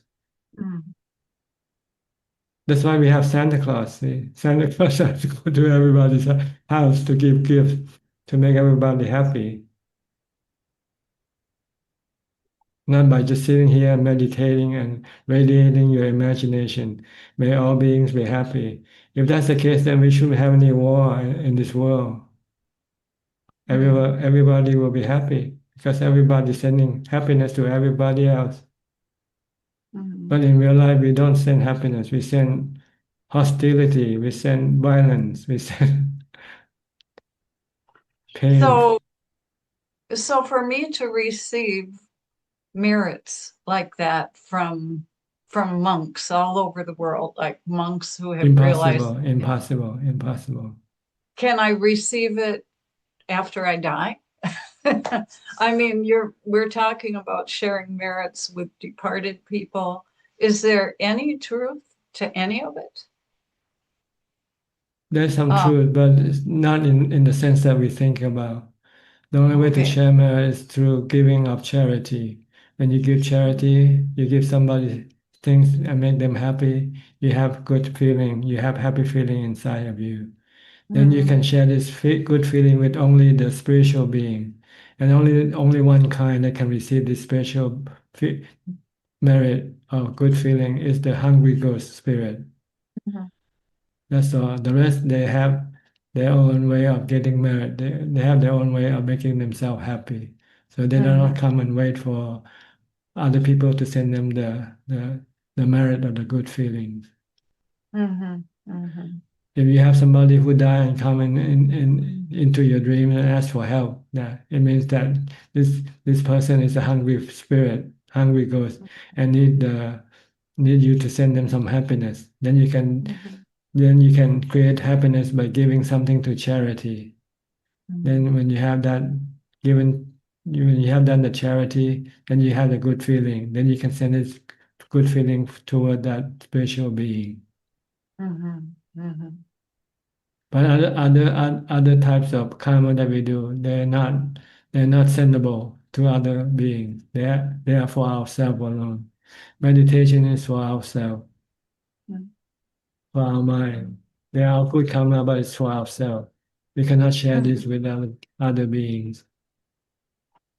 Yeah, I think I've always leaned in that direction. And one of the main teachings also is that we're the owners of our own Karma. deeds, and we Yeah, will be the heir. that's We'll right. inherit our What own we deeds, do, what we do. what we do. So, yeah, sometimes I think the traditions It's that being some of the misinterpreted. traditions- They are being misinterpreted. yeah, They have good yeah. intention, but it's misinterpreted. Mhm. But people tend to believe in this thing because it's so easy to do, right? Or you Oh, have yeah. to do, you don't have to do anything. Just think, I share my merit to everybody in this world. What kind of merit are you gonna share? You haven't got merit for yourself yet. Yeah, yeah. I And mean, if it's the case, then the Buddha not have to do any teaching, just send his merit and we all go to Nibbana. yeah, yeah, yeah, yeah. No, that's impossible. It's Okay. action that create good merit. And the good Mhm. action is what we have to do. That's what the Buddha kept on teaching us, the 3 steps of reaching a Nibbana by charity, morality, and meditation. Mhm. If you want to go to Nibbana, you want to be happy, practice these 3 steps: charity, morality, and meditation. And you'll get to Nibbana. You'll be permanently happy forever. Mhm. Mhm. Yeah, I But think actually those things took me a very far way on the path. I mean, I've tried it, tested it, gotten the results. And then sometimes, I just start to think of the tradition and, complicate it, I need to stick to the very basic thing that has given the great result, which that's is right. the practice, Calm, just peace, the happiness. practice. Yeah, yeah. The end Okay, of, well, I'm the end of suffering. This is the goal of our practice. Once there is no suffering in the mind, then there'll be permanent happiness. mhm, mhm. Yeah, Okay. yeah. And unfortunately, you cannot share this with other people. You can only teach other people how to do it, but you cannot give the result that you have achieved to other people. It's Mhm. like the other time when there's someone who won the Nobel Prize and give the medal to president, but they say it's not Yes, transferable. You know, this is true. just like that, just like that. That's a great example. Yeah. Oh, yeah. Yeah, it's the practice. I mean, I was meditating the other day and the mind was becoming a little empty. And then I was thinking, yeah, this is the quiet mind without thinking. And when I get to that point, sometimes it's like it's hard to stay in that place of no thinking. There's still that little, that desire for a Your craving distraction. still exists, it's still active. Craving is still there, right in the background. Your mindfulness is not strong enough to overcome it. So you have to Yeah, practice more mindfulness. You haven't reached the full point of concentration, the full point of emptiness yet. yeah. When the mind becomes totally inactive, then the craving cannot do anything when the mind becomes totally still. Mhm, mhm. So keep practicing more mindfulness and practicing more meditation. Okay. And don't worry about sharing your merits with other people. Okay. I won't worry about getting the merits from the noble ones either. Don't worry about that. They I can need give to do you, my own work. yeah. You are your own refuge, the Buddha said. Okay, okay. Thank you so much. Okay, you're welcome. Next, we'll go to Nita and Saket. Hi, haven't seen you for a while either. Namaskaram, Frajan. Yes, actually, last to last class, I think Nita was a bit unwell. I see. Last class, we had to attend a funeral in another city, so it's been a bit busy. Okay. Um, Yes, Rajan, we're very happy to get in, and sounds like it's been very busy. A lot of participants wanting to come, and very happy to see everybody and learn. Um, I had one question, Rajan, and I'm asking this question with permission from Neeta. So Neeta loves cats a lot. And we have some cats in our neighborhood who've given birth to kittens.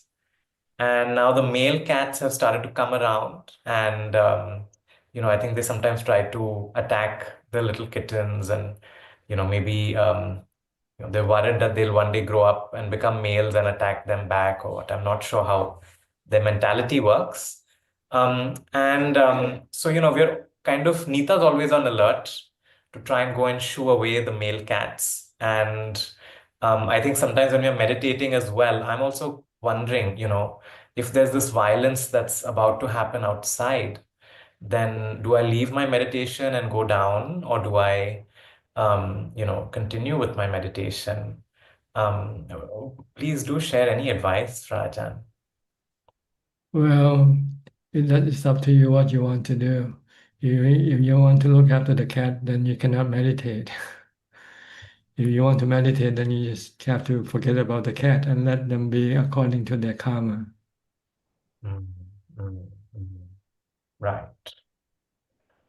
Okay. You cannot have both. You cannot have your cake and eat it too. Yes. Mm. All right. So you have to choose what you want to do. You want to meditate, or you want to be a cat lover and look after the cat. Yes, Rajan. You want to share? I'm just trying to make an arrangement for Ajahn so that male cats cannot hurt the kittens. So that once that is set up, then I don't have to worry about it. So I thought Okay. You have to do what you have to do. I would just try a little and then leave it to their karma. That's what my thinking was. Um, and it's difficult for me to see their suffering, yes. But at the same time, I do want to meditate, and I'm trying my best to trust in karma all the time. Hmm. Karma will take care of everything. Don't worry.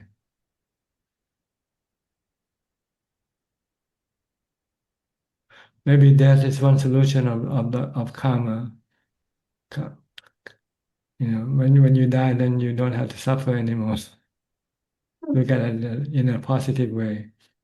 When you're alive, you have to suffer because you have a body.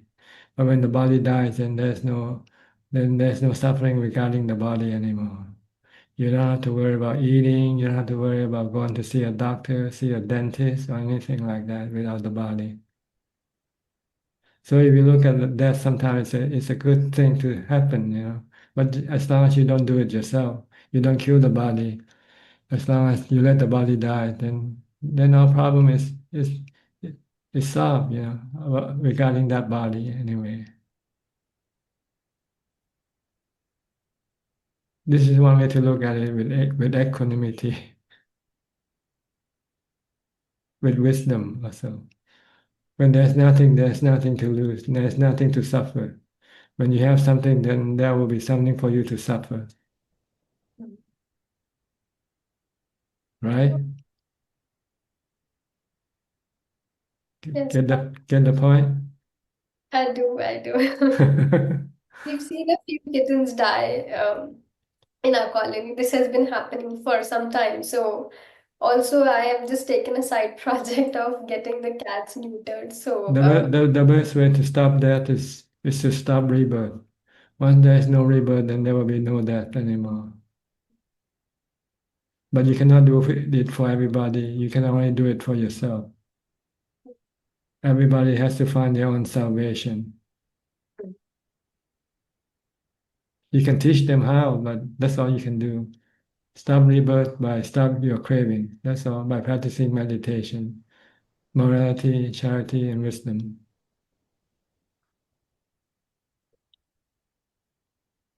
So, Rajan, a question is arising in my mind. So, when we talk about charity, morality, and meditation, Meditation, yes. like in a day, how do we balance these? Like if I have a chance to go and do some charity, or if I can sit back at home and meditate, how should I make a choice?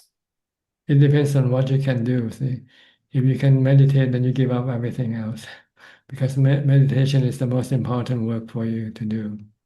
But if you cannot yet meditate and you have time left for doing charity, then you can do charity instead. But once you can meditate, then you want to devote all your time to meditation. You become a monk, you become a monastic, and live in the forest, living outside of society. So you don't have to deal with the problem of society that you are dealing with right now.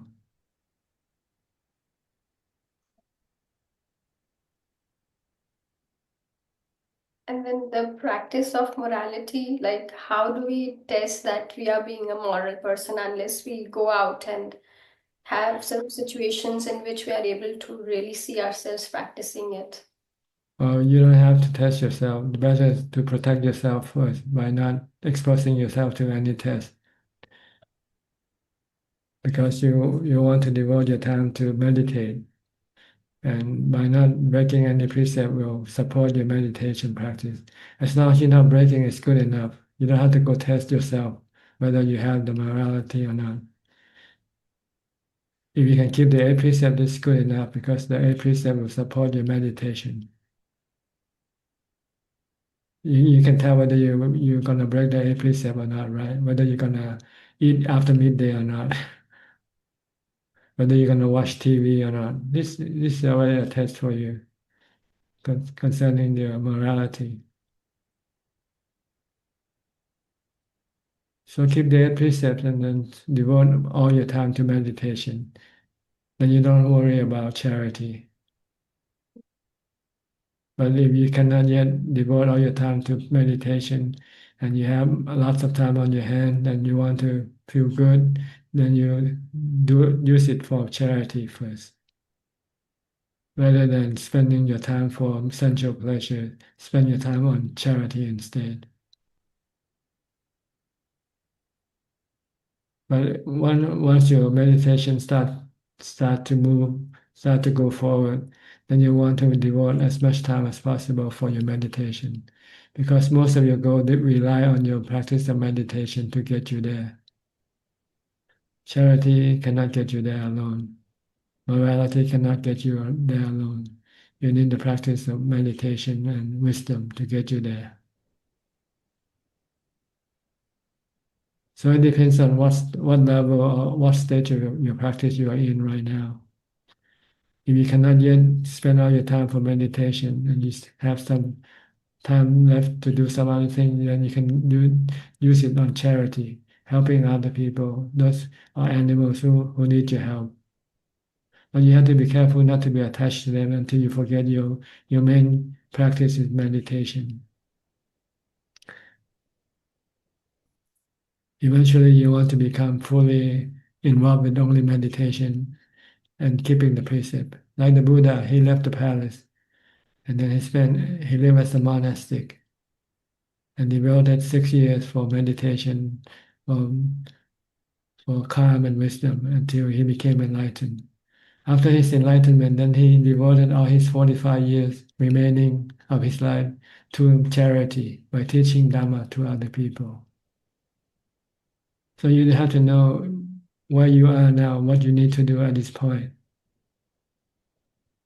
Don't get confused and get everything mixed up.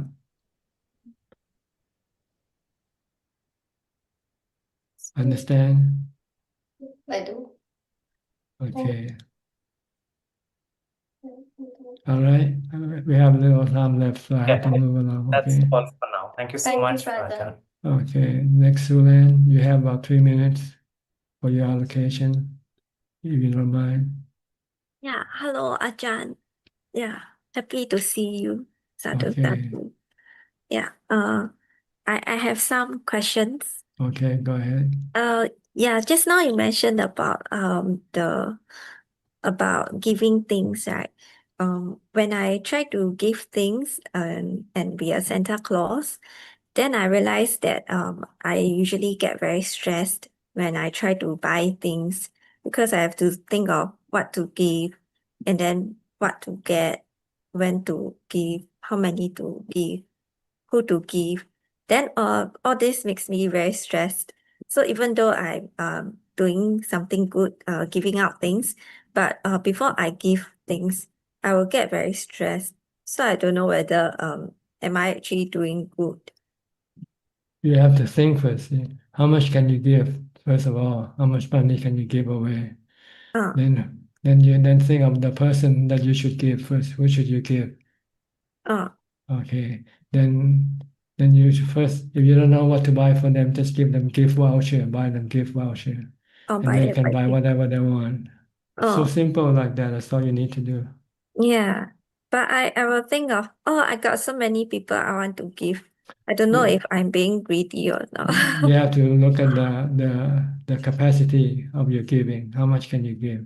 Oh, okay. Look at your pocket first. How much you give away.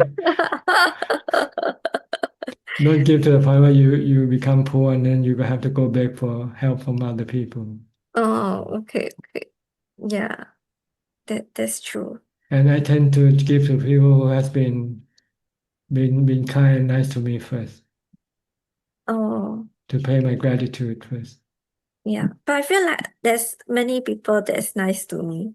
Then Okay, I then end up give them, but you have to divide them up. I'll divide them up. Yeah. Yeah. Oh, okay, okay. I will try to do that. Yeah. Because every time I felt so stressful, then I feel like so many people I want to give. Then Yeah. Give to someone who is most important to you first, like your father and your mother. oh yes, yes. Okay. Yeah, recently I gave And then you give priority to people oh from what they have done for you. So you want to pay back in a way to oh show your gratitude to them. okay. Yeah.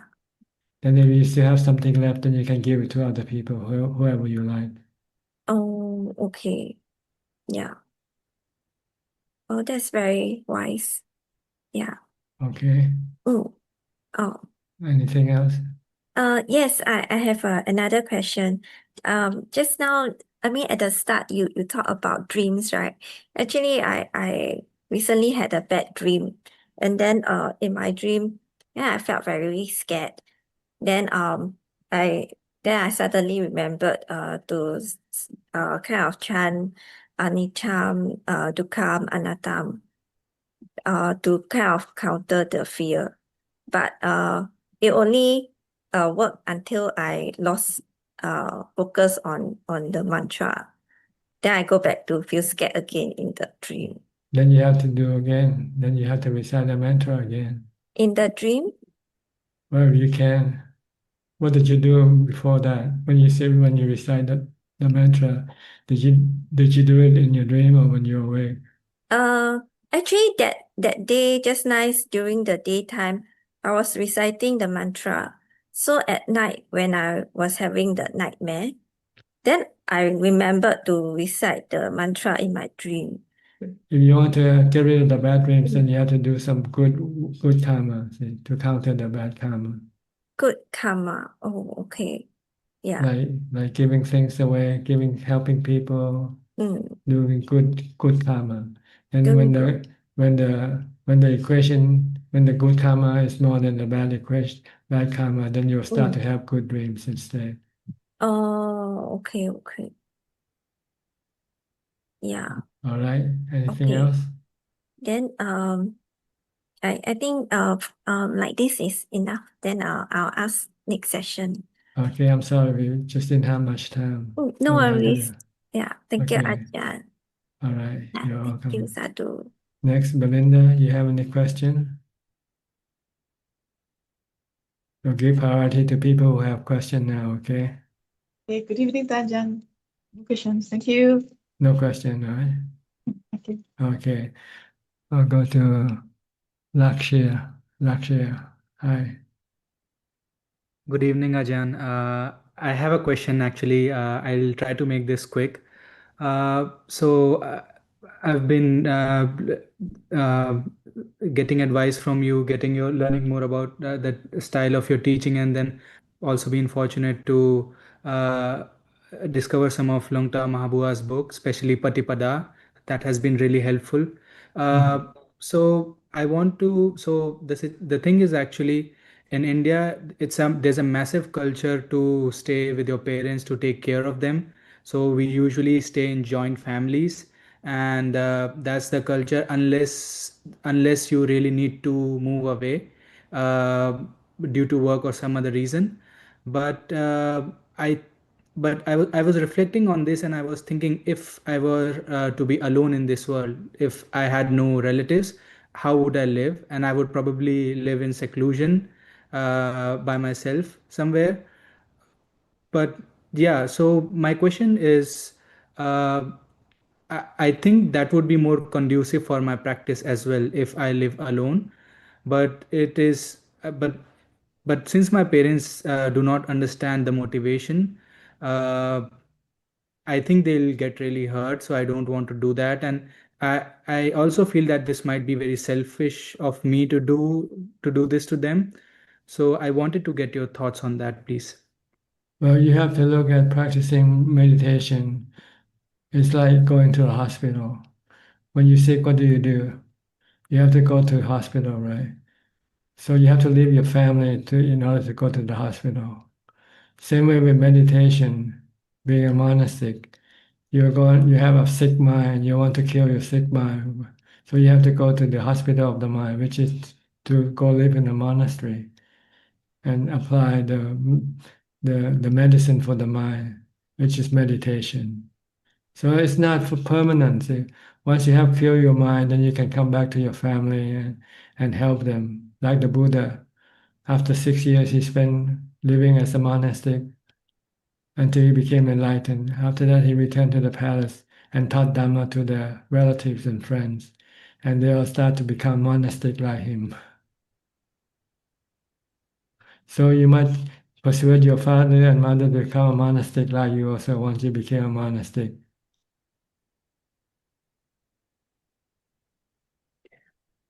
Uh, so Ajahn, if so, right now I also need to work. I'm not planning to become a monk right away, but I want to develop. I want to develop a good foundation in samadhi and be absolutely sure before I ordain, because I have that wish in my heart to ordain, if possible, in this life, and I don't want to do it on for a like a temporary basis. If I ordain, I want to do it for life. So right now, what I was thinking of is to like live somewhere else, maybe alone. And if that is a right thing to do, even if I'm not living in the monastery, because there's a lot going on in the house, a lot of people, grandparents, and television and everything. So it's a lot of chaos compared to living in seclusion. So would you advise to do that? Yes, if you can do it. Okay. You can tell your parents you want some privacy. You want to be able to live and do and work. You're still working, right? Even Yes. though you live alone. Just tell Yes. them you want more privacy. You said you find that you find more it's more peaceful for you to be alone. Try to explain to them the need for privacy for you. But it will come off as being ungrateful, Ajahn. No, you can show your gratefulness by giving them some money, monthly allowances, well, every month there. You're not giving up your duty of being grateful by living alone. Living alone, just you want to have a condition more conducive for your mind, for you to live happier that way. Explain to them the need for being alone. They'll understand as long as you still do your gratitude, show your gratitude. Help them do whatever they want you to do for them. You can always do that while you live separately from them. I guess it's a hard decision, so I need to be make a resolve and do it, and then try to like improve it as much as I can later. But yeah, it's not easy, I think. But I think there's a way to manage it. As long as you know what you have to do for them, then do that for them, regardless of wherever you are. You still have to look after them. Like if they get sick, you might have to go take them to the hospital, pay the hospital bills and things like that. Mm-hmm. Yeah. If you still continue to do this thing, I think they'll understand. Mm-hmm. Yeah. So you're not running away from them. You just want to have some space for yourself. That's all. Mm-hmm. Okay. Okay. Thank you. Next, Pauline Soon. Hi. Haven't seen you for a while. How many questions you have tonight?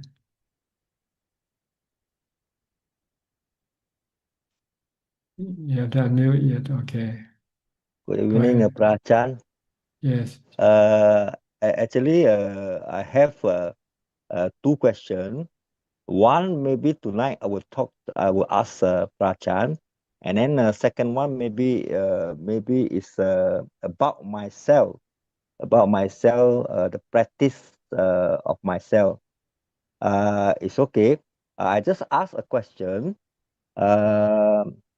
I read a statement regarding about the long Paul month, talking about if somebody that cures or abuse the monk or bhikkhu, or maybe they are insulting the monastic, and then after they die, and then they will go to the lower realm.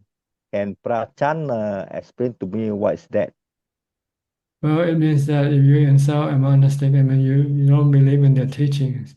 So you won't keep the precept as they tell you to keep the precept.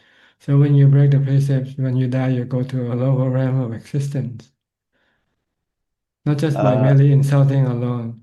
Insulting means you don't care for the teaching and you don't believe in the teaching. So they tell you to keep the precept and you just say, hell with the precept, I'll kill, I'll do anything I like. Yes, then you'll go to hell when you die. It's not because by insulting alone. It's not by believing and following the good teaching, that's all. Because of this, actually, I would not know about this thing all. And then suddenly I read about this Long Po Man, the statement. And then now my mind, if let's say I go to the temple or maybe, a retreat, I will be careful, you know. It's like you don't know who Let, they are. Don't try to insult people you don't know. yeah, because the mind is diluted, and then sometimes it's come out with a not mindful, is it? And then Yeah. if let's say me, I would say me, after I'm doing this wrong thing, then what can I pay back, or maybe the next coming life I will go to hell. Can Prachan give No, me? you just reform yourself. Keep the precept, follow the teaching, that's all. And if your good karma is more than your bad karma, then you will not go to hell. You'll go to heaven. Okay. And then second thing, maybe I think the first question I already asked. The second question I just want to ask very fast one, but actually I really knew the question from Prachan. You know, because now I looking at my practice is something that not improving, and then I do listen from Prachan said I got to leave, and then I got to go to monastery, and then I got to alone, and then I put up my all time in this meditation. So because of that, we are lay person. We quite difficult to, I mean, to leave the family, and then it's not like Buddha can leave the palace, all these things. So I just do what I can in my house, and then sometimes got to help the partner doing the things, and then family things. I got to do all these things, and then practicing. I used to do, like every morning I used to meditate maybe 2 hours, and then nighttime 2 hours. And then sometimes evening, afternoon time, I used to try to meditate maybe 1 hour, or maybe one day I will finish up with the 5 hour, and then with some Dharma I listening, so this is what I can do. Is it all right from a Prachan view? Well, it's up to you. If you're happy with what you do, then it's okay, I guess. If you're not happy, then you have to do more. Well, actually, I'm not happy. Okay, Actually, then you I'm have not. to do more. I'm not happy, but I used to go for retreat for whole day sitting, or maybe 3 days sitting directly, and then maybe sometimes 10 days I used to go out.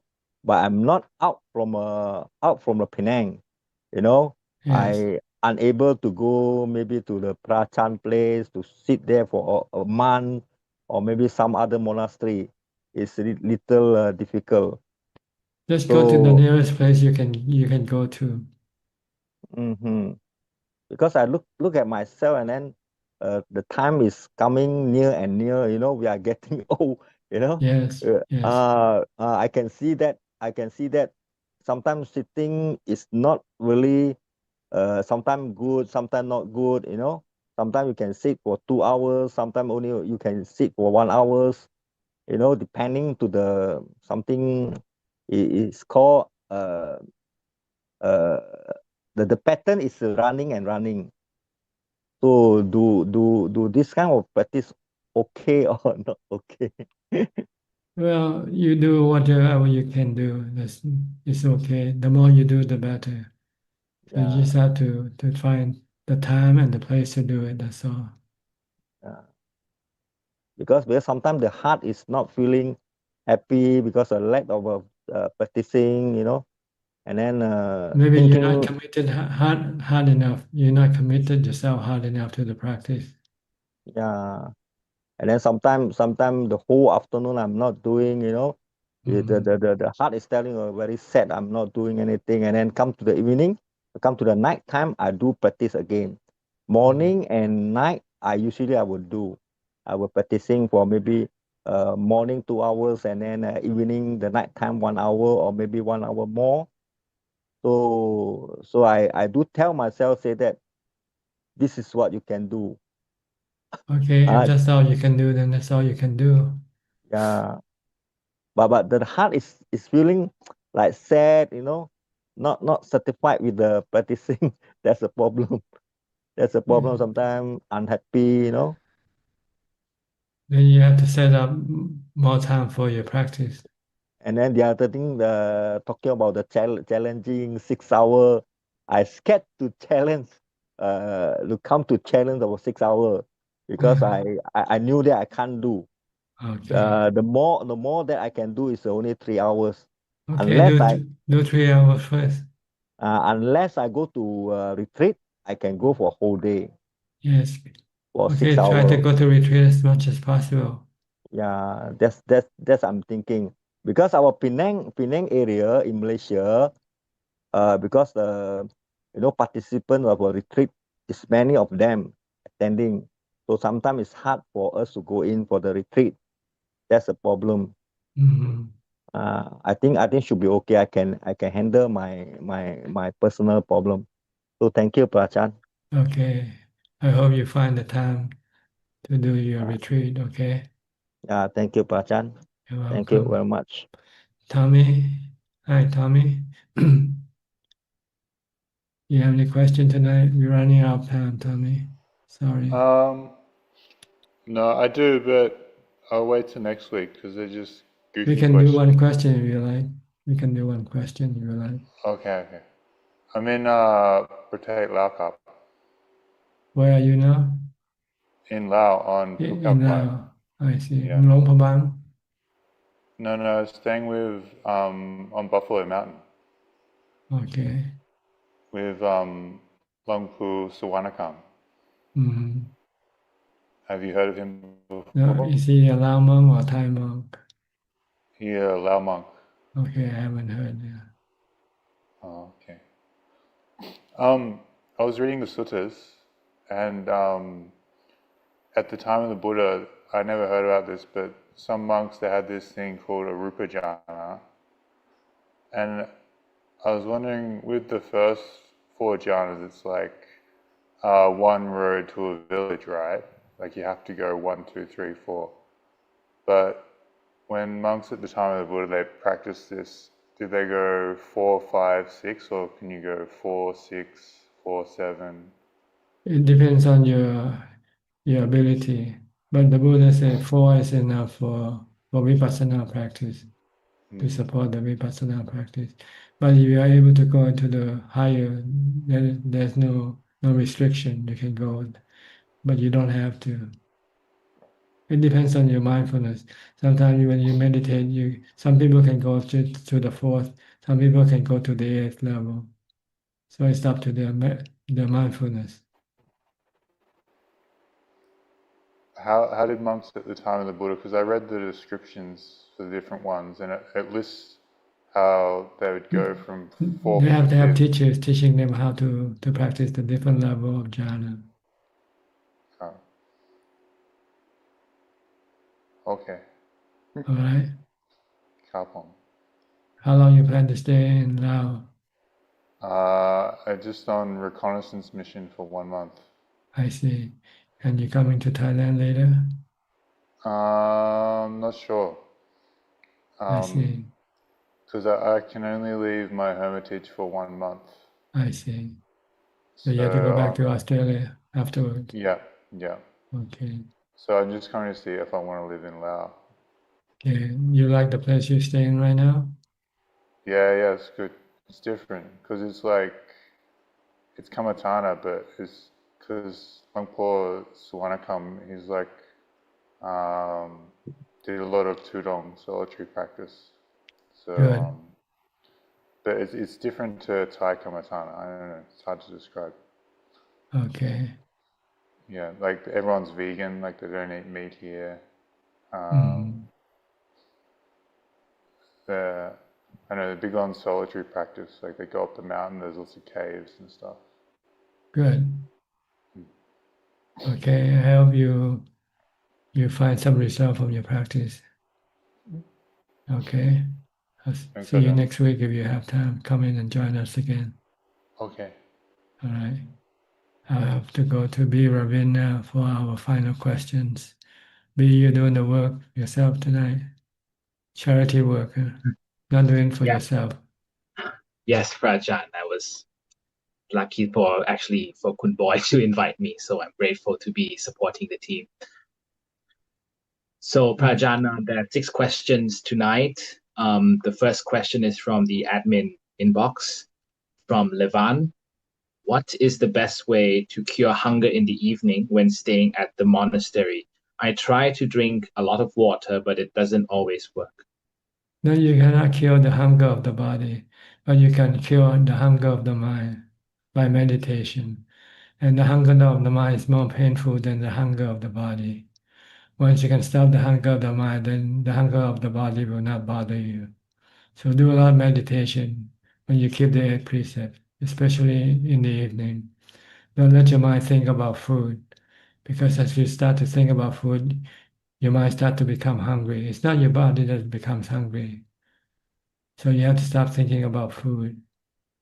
Or you have to think of the negative side of food, the food that you have to excrete from your body. If you can think of those food, then you will not get hungry anymore. I guarantee you. All right, moving on to the next 5 questions from Facebook. The first one from Ricardo. Dear Tanajan, nice to hear your wise teachings. Question is, should we consider death every day? If so, why? Thank you.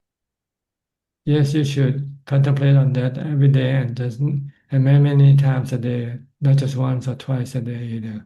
Because when you think of that, it will make you become more urgent.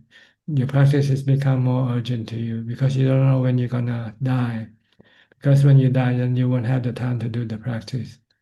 So you can teach yourself that you could die today, you could die tomorrow, you know.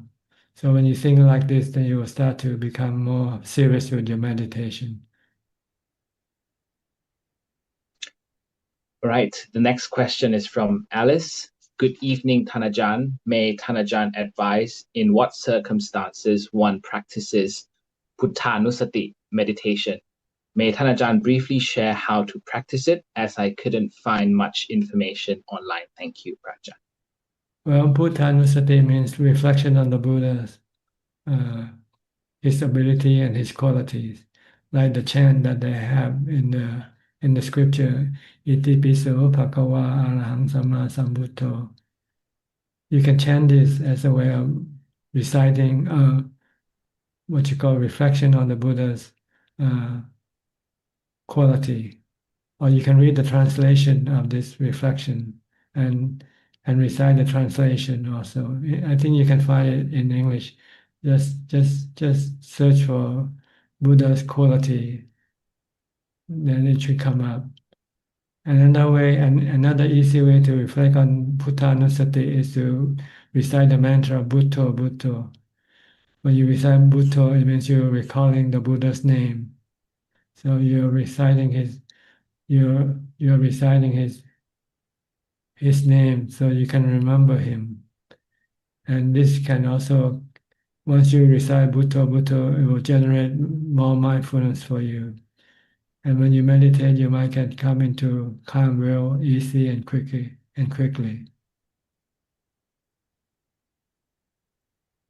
All right, thank you. The next two questions are from Intan.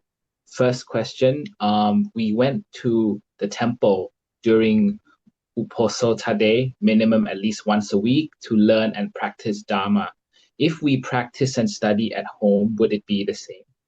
Yes, it will be the same if you can have the same teaching. If you can listen to the same teaching and have the same conditions for your practice, then you can do it at home as well. And the second question, we support monks and Mechi practice to enlightenment. How about monk and Mechi focusing to teach us Dana and Dharma teaching? How about monk and Mechi focus to teach us Dana and Dharma teaching? I think it's about how they do it. Well, they have to wait until they become enlightened first, like the Buddha, before they can become a good, effective teacher. If they still haven't yet became enlightened, then they don't have to worry about teaching other people. They should concentrate more on teaching themselves first to become enlightened. And the last question is from Jason Morris. Thanajan, I was listening to you talking to Jordan about karma, and I have a question. I thought karma is not cosmic or radio waves to ourselves. So how is it that we can carry what we do to someone carrying over to our next life? Well, that's a question that the Buddha said it's hard to answer, imponderable answer for ordinary beings like us. It takes a Buddha or an enlightened person to be able to understand how the law of karma works. So don't worry, just believe, trust the Buddha, trust his noble disciple. They're not lying to us. I guarantee you that. That is all I have. All right. I think that's all the time we have for tonight. Thank you for your participation. I hope this meeting is useful and can help advance you into your practice. In the meantime, please stay safe, be mindful all the time, and keep on practicing. And if all goes well, I'll see you all at the same time next week. Thank you and goodbye. Thank you ค่ะ อาจารย์ สาธุเจ้าค่ะ Thank you อาจารย์ Thank you Thank you Ajahn. Thank you Thank you. Thank you everybody. Rajan. Thank you. Take care, everybody. Thank you, Edmund. Thank you, Admin. Thank you. Thank you, Prajan. สวัสดีครับ สวัสดีค่ะ Thank you. Thank you.